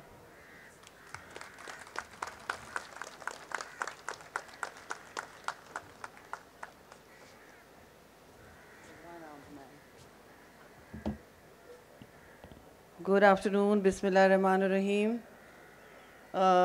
The organizers of this festival, Karachi Literature Festival, OUP, Syed Saab and Rizvi Saab, and many distinguished guests at the Presidium, also in the audience, Assalamu alaikum. और मुझे बताएं कि मुझे कहा गया है मैं अंग्रेज़ी की keynote speaker हूँ जी, मुझे ये instructions हैं. I've been advised that I am the English keynote speaker. So I will strive to make some connection with the poetry and the lyrical voice of Noorul Huda Shah, which was authentic, which was close to everyone's heart and touched on literally every human chord that we know of. Culture, literature, all of that.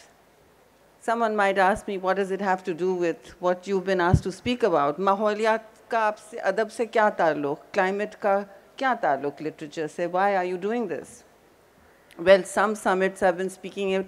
My only job is to keep the audience awake. So I'm going to try to do that.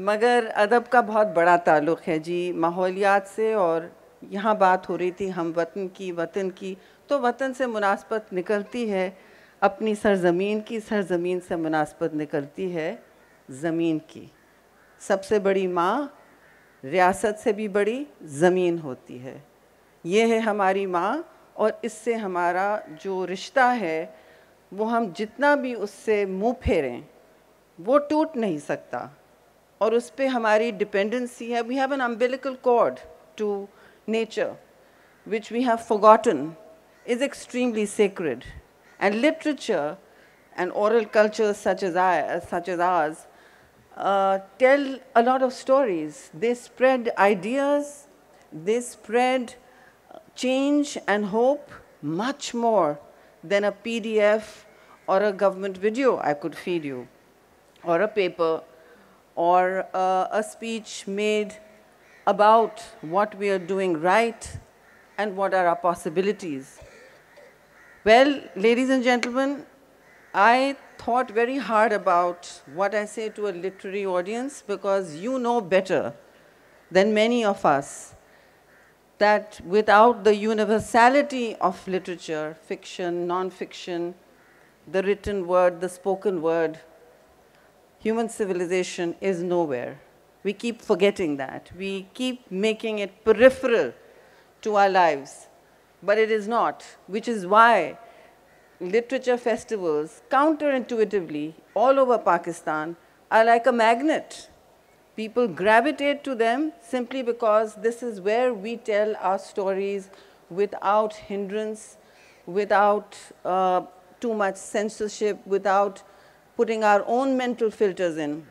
We all have them, but nature, to me, now is the time for us to link it to our literary and cultural and civilizational origins. Civilizations did not grow without nature. They don't grow without husbanding agriculture.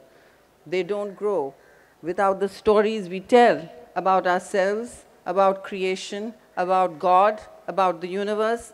And I was just finishing, I'm still not finished, with Karen Armstrong's new book. It's called Sacred Nature. And in it, she's reviewing how nature is viewed by all religions, particularly. She's a great religiosist and has been studying religions for many years and acclaimed as a spiritual leader too in some ways. But in this book, she finds a connection and the privileging of nature, the mysticism of nature to everything. मतलब हर सूफी अपनी ज़मीन से, सूरज से, चाँद से बिल्कुल मुनासबत रखता है, बहते हुए पानी से भी.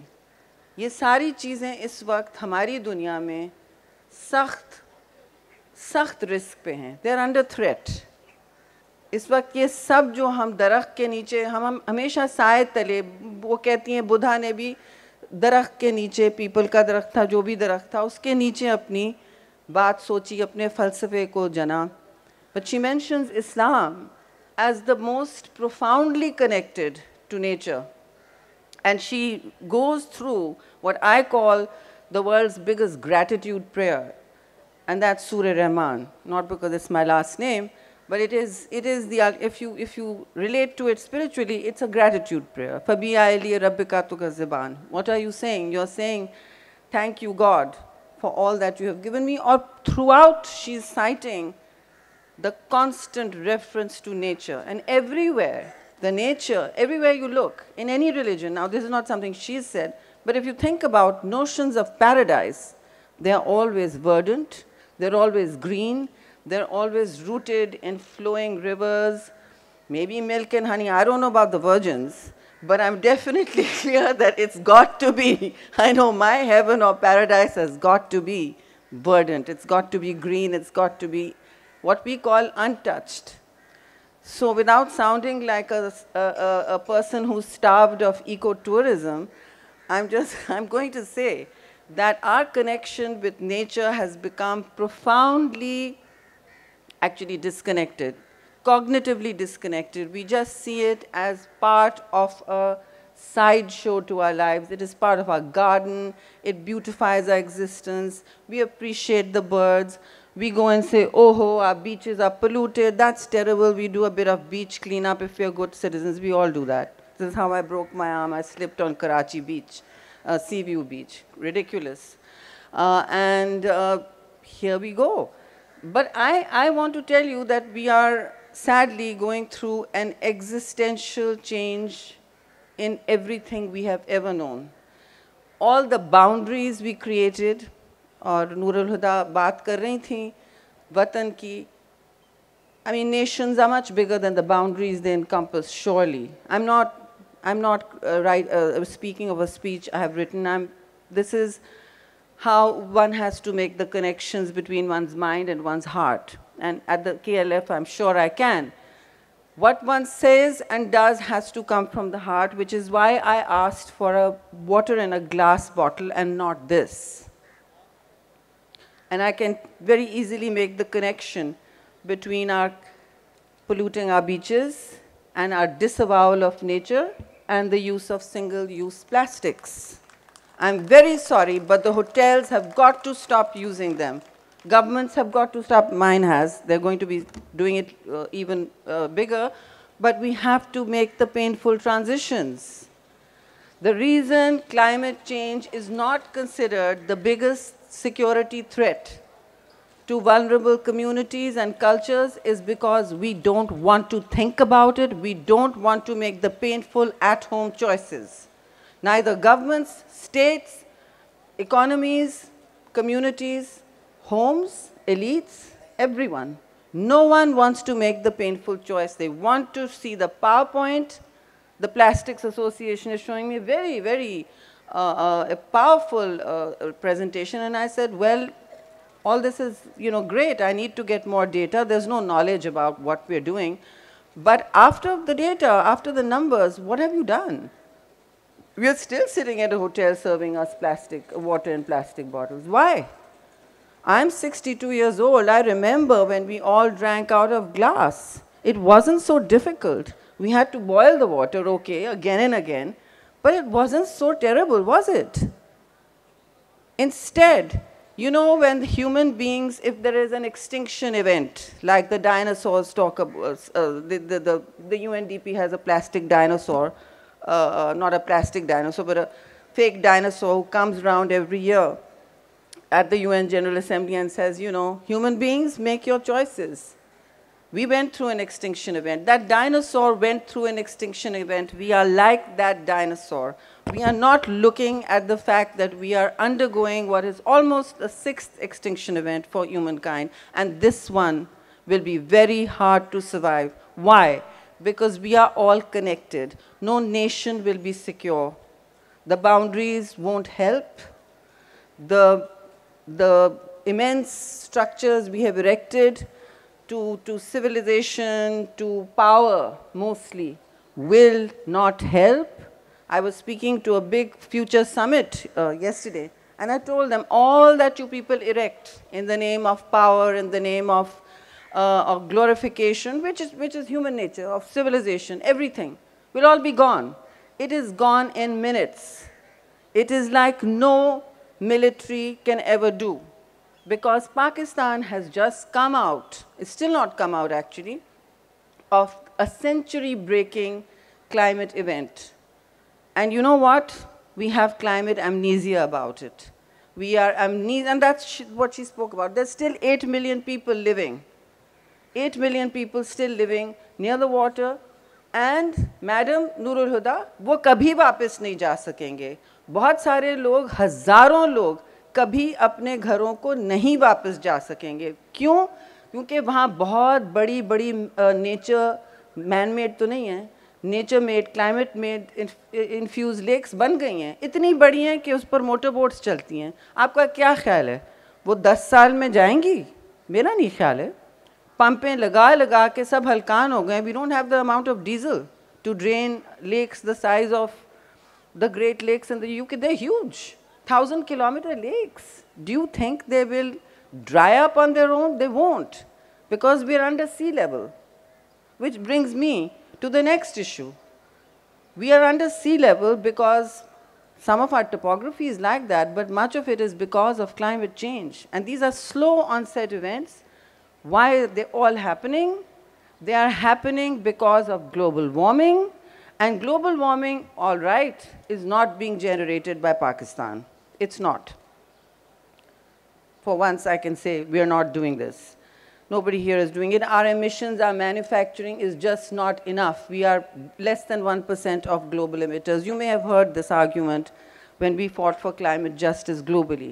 There are big historic emitters, and the bad news is, both for the plastic pollution and the emissions, they are still going up. Every year, they are going up. The plastic is not being recycled. Do not listen to what big data tells you. Less than 10% of the world's plastic is being recycled.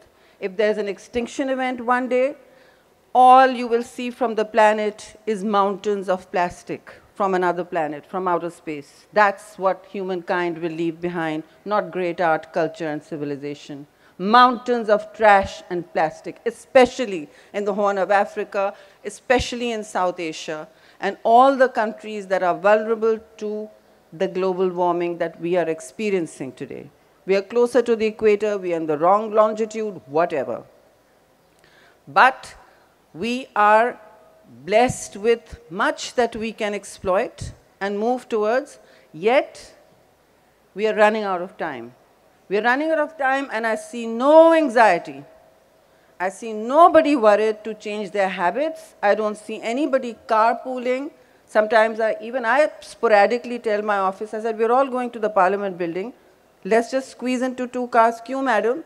Abhi to hum keh rahe hain, carpooling karo, reduce your... So we have to start making these changes and not just talk about them. We have to walk some of the small talk. And the small talk is, just make a few habit changes at home. Now, governments don't cause global warming.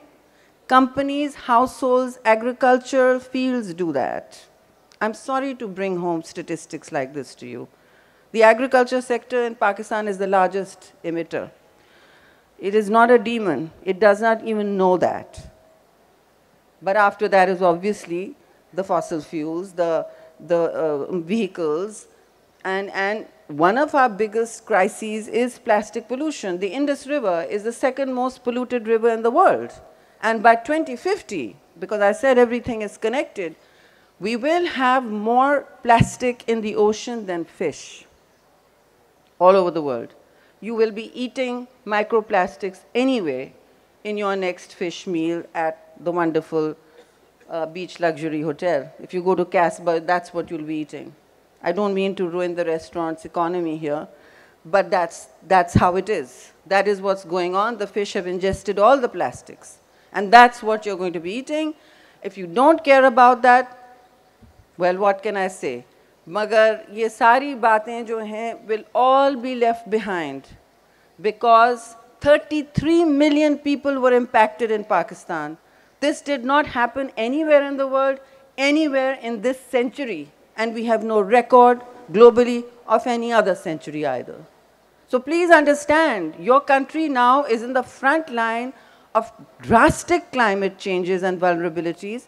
It is not producing them, but we are doing very little to adapt to a fast-changing train wreck of global warming that is coming our way. We now have either extreme heat or you will have extreme winters, cold. So the colder areas will get colder. You will have minus temperatures, as Gilgit-Baltistan reported. The forest fires will get longer. We have a burn season. I'm from Islamabad now. We have a burn season that used to be 2 months. It's now 4 months from last year. We have the largest number of glaciers outside the polar region. Karachi में नहीं लगता ना कि glaciers हैं. लेकिन दुनिया के सबसे ज़्यादा glaciers and stunning, majestic, awe-inspiring glaciers हैं. They are in Pakistan. Outside the polar region, that's it. We have the most. They are melting at 300 degrees percentage more than they did even last year. Every year, we are registering the statistics of horror on climate change, and nobody is talking about them. I sometimes feel like, you know, what am I doing? This is not a ministry I was given. I asked for it for this reason. And we have not even thought to do more than just forestry. That's very important. But let me just tell you some bald statistics. Pakistan can go totally renewable tomorrow, totally renewable, of all fossils. And we are going renewable because of our import bill. We're doing that anyway. 10,000 megawatts from this year, next year will be off-grid, off fossil fuels. It will be renewable. But that transition takes a long time. It takes a lot of money. And at the heart of every argument on climate justice, we are not creating the problem, but we are going to be burning down faster than anybody else. Do you all know that Sindh experienced 53.7 degrees this year? It was Jacobabad. Last year, it was Dadu. The year before that, it was Turbat in Balochistan.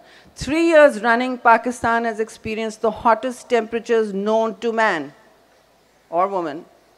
And we're just fine with that. We should not be. We should all be climate activists, because when we shared our statistics, when the UN Secretary General came to Pakistan, he said very rightly, he said, nature is waging a war against us. And I told him that war is landed its first missiles in Pakistan. We are that postcard from the edge. And I said, please look at it. 33 million people impacted. Which state can rehabilitate and feed and clothe? Yes, I know about those pregnant women. Even the Prime Minister spoke about them in every forum. 6,500 pregnant women, many giving birth in boats, on a Navy boat. I saw one. It was horrific, and it continues to be. It's redefined the lives, the topography, the futures of at least 20 million people. And do you know how many 33 million is? People's attention has shifted internationally and even nationally. That's just human nature. That's how you get on with your life. I'm not trying to blame you or vilify you or say go and embrace disaster every day. I'm not saying that. I'm saying understand the gravity of the situation. Understand that 33 million people is the size of 3 small European, medium-sized European countries. Can they all pick up from a disaster simultaneously in one cycle? Yeah, no. And yes, we raised a lot of money to build back with resilience. Some people were up many nights, but adaptation, people don't even know what that means. Adaptation is the only way our societies, our communities, our countries will survive. Adaptation simply means how communities and countries decide and devise ways of building firewalls, not digital ones, real ones, against forest fires, against heat, against flooding. So all our planning and our money is going into, particularly in Sindh, is going into flood-resilient rebuilding. How long will that take? It will take years. Before you know it, you will have the next climate disaster. I hope, Allah na kare ye ho, but it's not God doing this to us. Make no mistake. It's as Antonio Guterres says, nature fighting back. For years we have just exploited, desacralized nature, and now it is fighting back. Simple as that. And when nature fights back, you are no match. In 1 hour, everything you can see or built or dreamt of can be wiped out. And it has been. We've seen it happen. And honestly, Pakistan has paid a very heavy price for the longest war that geopolitics brought us. Because national security is something I do look at, the war next door in Afghanistan was 20 years. 20 years and 80,000 people, blood, treasure, we lost. I don't know how many years, how many generations were lost to terrorism, to militancy, to extremism. It transformed our society. This business of hate, where do you think it's come from? No serious militant peddling any ideology of separation, of exclusion, can do anything without hate. They just weaponize religion, they just use it, they just hijack it. इसको तो इस्तेमाल किया जाता है मज़हब को. मज़हब तो कहता है आप एक दूसरे को पहले पहचानें, एक दूसरे को जानें. और हमारा मज़हब तो ये भी कहता है कि आप अपनी कुदरत को, अपनी नेचर को सबसे पहले संभालें. लेकिन हम संभाल नहीं रहे हैं. And when nature fights back, you know, we are no match. So please be ready. Don't say no one told you.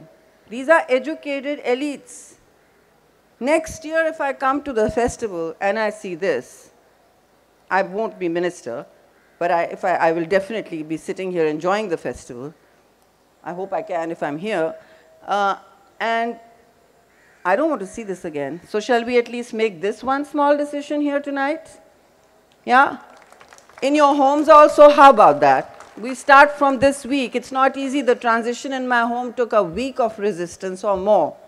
You know, your staff resists, your children are like, what are we going to do? This is cheaper. Because it is. It is a more cost-effective alternative. But you've got to make the transition.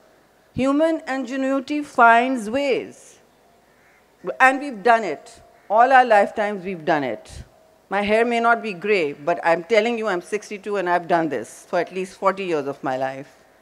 So now, let's make the changes in our lives. What should and will government do? I think that's important because I hold a federal portfolio. What I cannot do is local. But what I can do, my only job is, by the way, to liaise with international, 24 to 25 international treaties. But I think it's much more. I think what we can do and have been doing from Islamabad is form the first adaptation policy for Pakistan. We have built the resilience plans for all the provinces that need resilience building. Now it's up to them. We worked with the World Bank, UNDP, all our development partners, and we did not sleep for at least many nights. The planning minister and myself and a couple of others were awake many nights because we had very little time to raise the money. Even that money will not be enough, or it will not be in time, and we will be in a recovery trap. Again, mark my words. Vulnerable countries, like the Horn of Africa, which is going through a terrible drought, and it is also a very small emitter. We are all paying the price of other people's luxuries, other people's emissions, other people's consumption. So consumption also has to go down. Our own consumption has to go down. Then the last challenge you will face, and what is government doing? I had just before the flood created what is known as the Living Indus Project. To me, the Indus, and to all of us studying this, the Indus Basin supports 90% of Pakistan's livelihoods. Hamari sari zindagi, marine, logon ki, adjacent, subsets, Maveshi, sab kuch, all of that is supported, our agriculture, all of it, much of our manufacturing, by the Indus jugular vein that runs from north to south. So we built around it a project, a huge project called the Axis of Adaptation. This will be the axis of Pakistan's adaptation. This is what we gave. But it took 11 to 17 billion dollars it will take. And we built 25 interventions that communities can make, that governments must make, that international donors and even investors, business investors.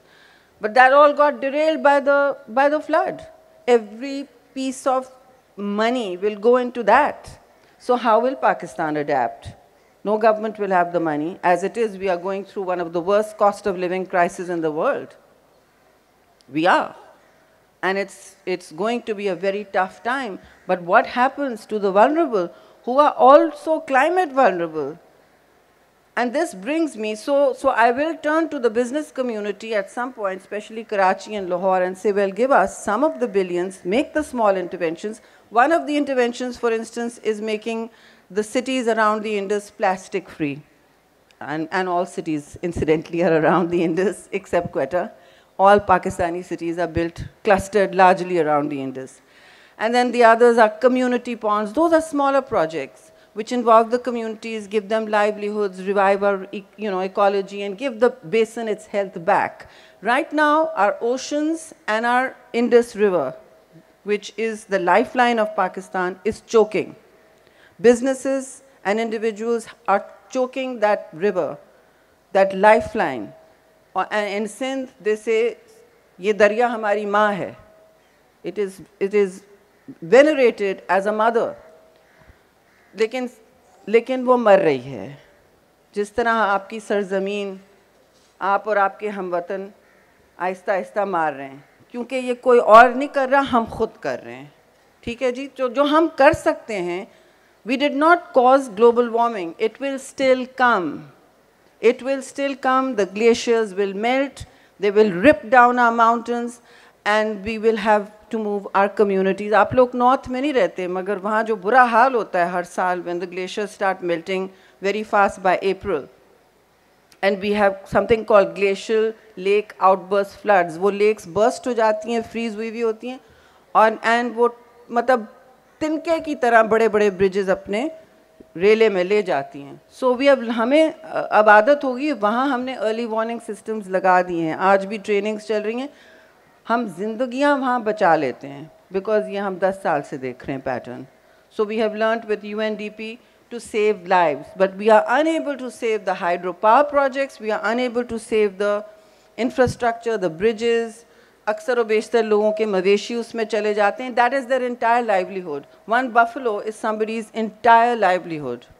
And the heartbreaking thing is when you go to Sindh right now and give them a mosquito net, when the water was standing, they didn't put it over their family. उन्होंने अपने buffalo पे डाला because that was their future walking away from them. So that's how hard it is on the ground from north to south. It will get harder. We need to build resilience. We need to understand ये कितना बड़ा problem है और इस सारी flooding के दरमियान I hate to give more bad news. By 2025, 2025 तक Pakistan water scarce हो जाएगा, like Cape Town. Up water is going. But Cape Town came back. They started rationing their showers because they had to. So you could only take a 1-minute shower. They started watching how much water they were throwing on their car wash. They were looking at how much people could drink. So you will get water ration then. And then don't say I didn't tell you when you're hosing down the cars. Because you are. I walk every day in Islamabad, I go past Minister calling, I stop every chowkidar every morning. I'm the bane of their lives. रुके आप लोग. अच्छा बीबी आ रही हैं तो अब नहीं कर सकते. But that habit hasn't changed until their owner tells them.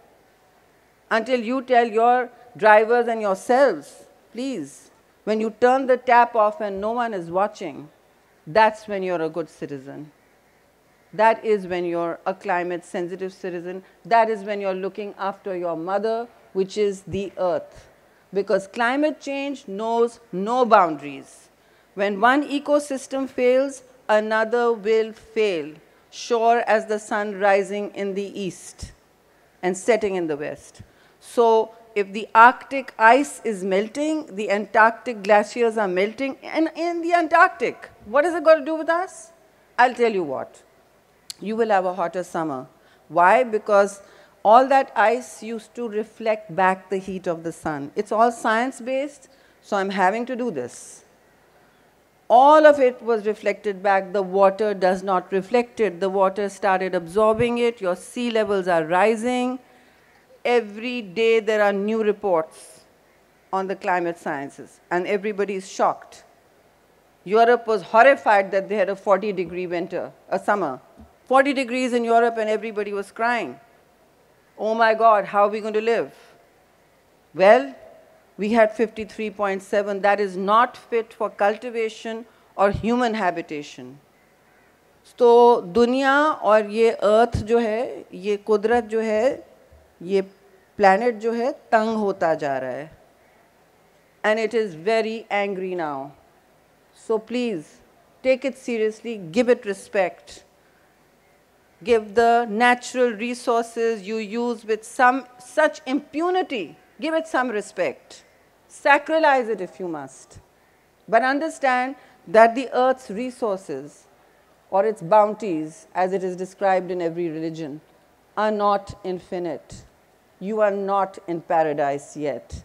You are creating for yourselves a living hell, because that's what it will become very soon if the countries on the edge like us start burning up. The 1.5-degree future is well past us. We are hurtling to a 2-degree world, and these are technical terms, but this means 1.5 degrees after the Industrial Revolution. We are well past that. Do not listen to what they are telling you in the newspapers. We are well past that. The entire UN knows that, and if you read on climate science, you will see this. We are hurtling towards a 2.5-degree world in which many of us will be in what is known as the burn zone. We are in the burn zone. If they haven't told us that we are the 10 top most vulnerable, भाई 3 साल से तो हमारे यहाँ सबसे ज़्यादा गर्मी हो रही है. We have the most forest fires, our glaciers are melting, and 33 million people impacted. Where exactly? Pakistan, right? It was Pakistan, if anyone registered it or not. So you are in the hot spot. We are the big climate hotspot. Start taking actions at home, at office. Start asking more of your provincial and local governments. Start expecting more from anybody in a position of power, because those with higher resources have a higher responsibility.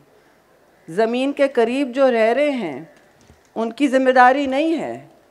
वो फिर भी ज़मीन को संभालते हैं जिस तरह औरतें resources को, वसाइल को संभालती हैं. You notice nothing is said man-made. It's women who preserve and conserve, and they recycle. But people who are vulnerable still know that they need to conserve. It is we, the big consumers, driving the gas guzzlers. That's us. And we all need to take actions. We all need to take action. Simple ones are reduce your water consumption. Start counting your carbon outputs. It's not very difficult. I'm putting out a video teaching people how to do that. Start counting how much water you're saving, and just stop using this. Figure out a way. It's no rocket science. Pakistan is the second most plastic polluted. That nobody else has done. The West has not done that. We have done that. So whatever actions we are responsible for, let's take those, right? So with those words, I'm going to beg your leave. I think everyone is tired. It's getting dark. And we are also, I don't know about, it's quite hot here, and my arm is now beginning to hurt. So thank you very much.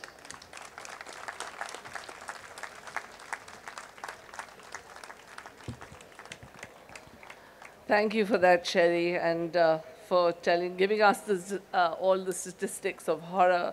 But I'm really sad that there are not more young people here, because I think it's really hard for a lot of people here to change the way they live, and they probably find it difficult and are horribly resistant to change. But I think that the younger lot perhaps could convince their parents and elders to do that, especially if they can convince them that it's for their own life, and to give them a better planet to live in. That's the least we can do. So we move on in the program today, and we come to the book awards. And we're really running very, very, very far behind, because we started late and things have gotten later and later. So we have a few book awards, and I would request Mr. Ghazi Salahuddin to come up and announce the shortlist and winner of the KLF Gets Farmer English Fiction Prize prize just now. Thanks.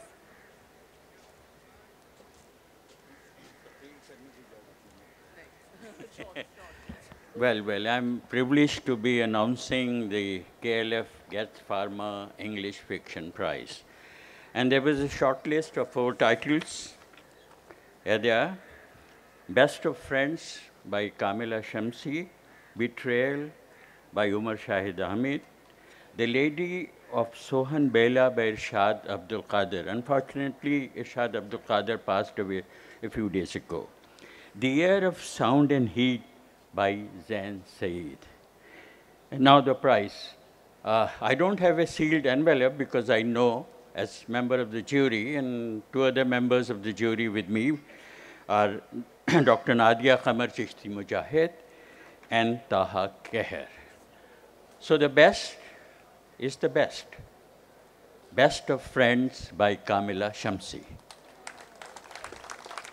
It's a very, very intimate, insightful story of relationship between two friends, 14-year-old girls who grow up. Thank you.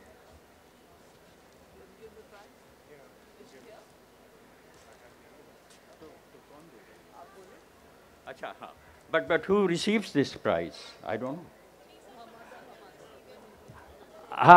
Is Muniza Shamsi here? Oh, she is a very distinguished writer of a very mother of a very distinguished writer, and because Muniza's book was being nominated, she did not. Thank you. Yes, we have been together Yes, most we of the have. time, and Yes, we have. it's such a wonderful book. I so loved glad it. she'll be Yes, so yes, pleased. yes. Ab kya hoga? Congratulations. Thank you.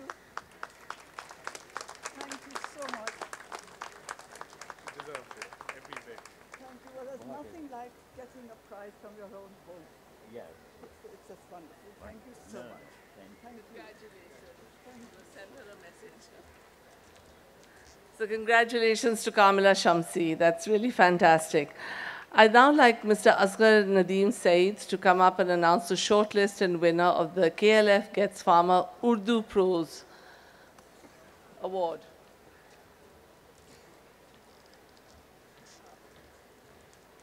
शुक्रिया OUP, ख़वातीन हज़रात, ये उर्दू नस्र का award है जो किताबें हमें मिली मेरे साथ हमीद शाहिद साहब और डॉक्टर नासिर अब्बास नैयर। पैनल पे हम 3 जजेस, शॉर्टलिस्ट 3 नाम, अजायब खाना इरफान जावेद। उर्दू अदब माहौलियाती तनाजुर में औरंगज़ेब नियाज़ी। कहानी काफिर शाहीन अब्बास। इन 3 में से मुत्तफ़िका तौर पर अवार्ड अजायब खाना के लिए है जिसे इरफान जावेद ने लिखा है। एक लाइन में अगर मैं उसके हवाले से कहूँ तो फ़लसफ़े तारीख़, तहकीक और मुताले को उन्होंने मिला के चंद बड़े सवालात उठाए हैं जो ज़िंदगी से मुतल्लिक़ हैं और फ़नून लतीफ़ा से मुतल्लिक़ हैं। बहुत शुक्रिया। इरफान जावेद साहब या उनकी बेगम है, प्लीज़ आइए।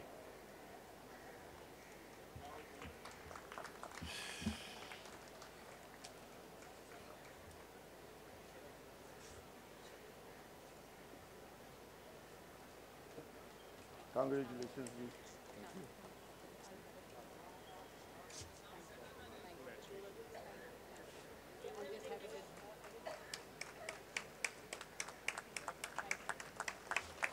Thank you. Thank you very much for that. We now have the KLF Gets Farmer Urdu Poetry Award, and I'd like Dr. Hasan Amber to come and announce the shortlist and the winner.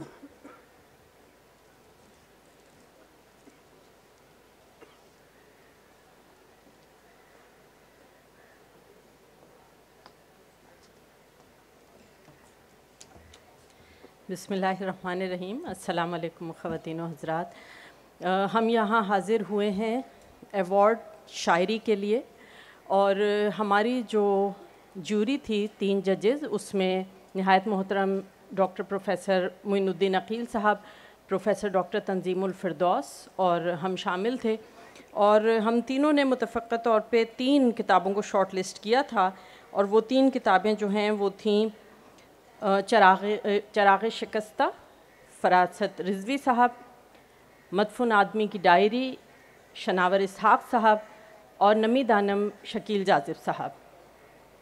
Jury के मुतफ़क़्क़ा फ़ैसले के मुताबिक जो किताब इस साल के शेरी मजमूए के एवॉर्ड की हक़दार करार पाई है वो है मदफ़ून आदमी की डायरी शनावर इसहाक़। बहुत मुख्तसर वक्त में ये कहा जा सकता है कि ये किताब एक बहुत वसी कैनवस रखती है, असनाफ़ के एतबार से भी, हैतों के एतबार से भी, एहसासात, मौज़ूआत, फ़लसफ़ा, फ़िक्र।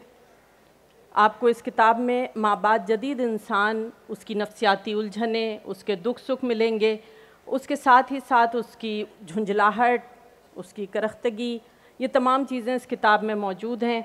तहज़ीबी शऊर, तारीख़ी शऊर और उसके साथ साथ शेरियत का खूबसूरत रंग, साथ ही साथ जमालियाती लहर कहीं कहीं क़ारी को मसरत में मुब्तला कर देती है, और ये तमाम रंग मिलाकर इस किताब को एक ऐसी कौसे क़ुज़ा में तब्दील कर देते हैं जो मासिर शेरी फ़लक पर अलग, नुमायाँ और मुमताज़ नज़र आती है।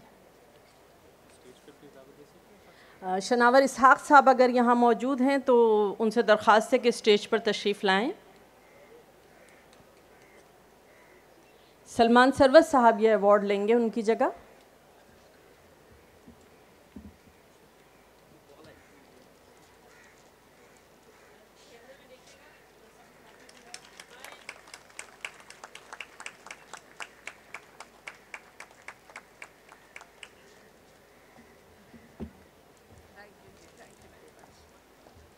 Thank you very much. We now have the KLF Little Book Company winners, and I'd request Munize Naqvi to come up and read the citations.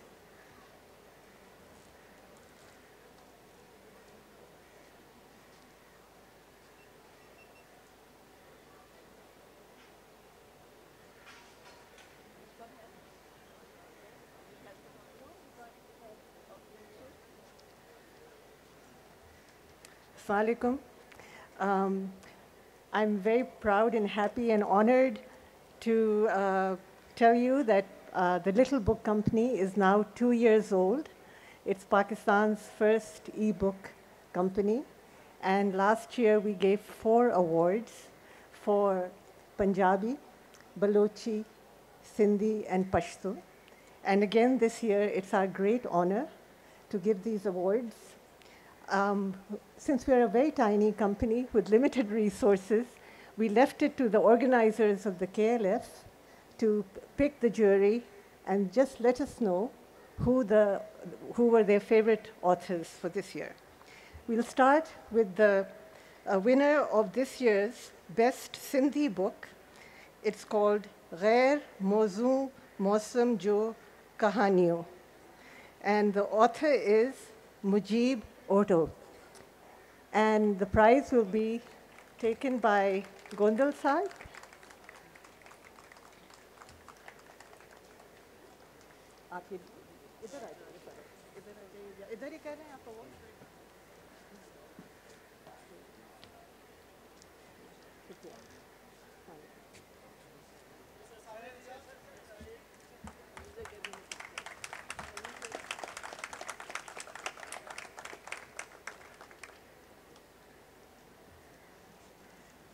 The best Pashto literary work for this year is Lakho Jawande Yam, I Am Still Alive, by Kaisar Afridi. Is Kaisar Afridi here?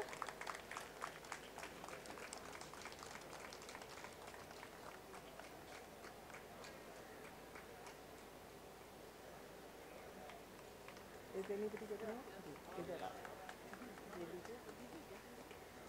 Oh, it's okay, it's all right. Assalamualaikum. मैंने सही तलफ़्फ़ुज़ किया?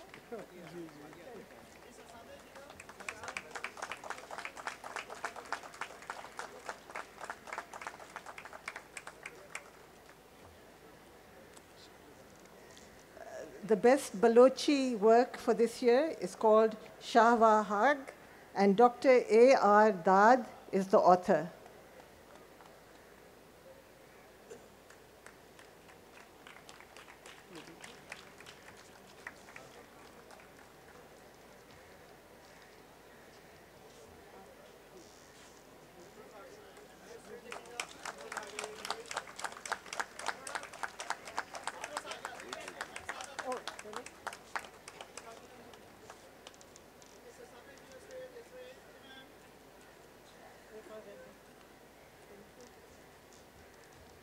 And the best Punjabi work for this year is Vabate Waseb by Nan Sukh. And there is someone who will be taking the award on his behalf. Ji.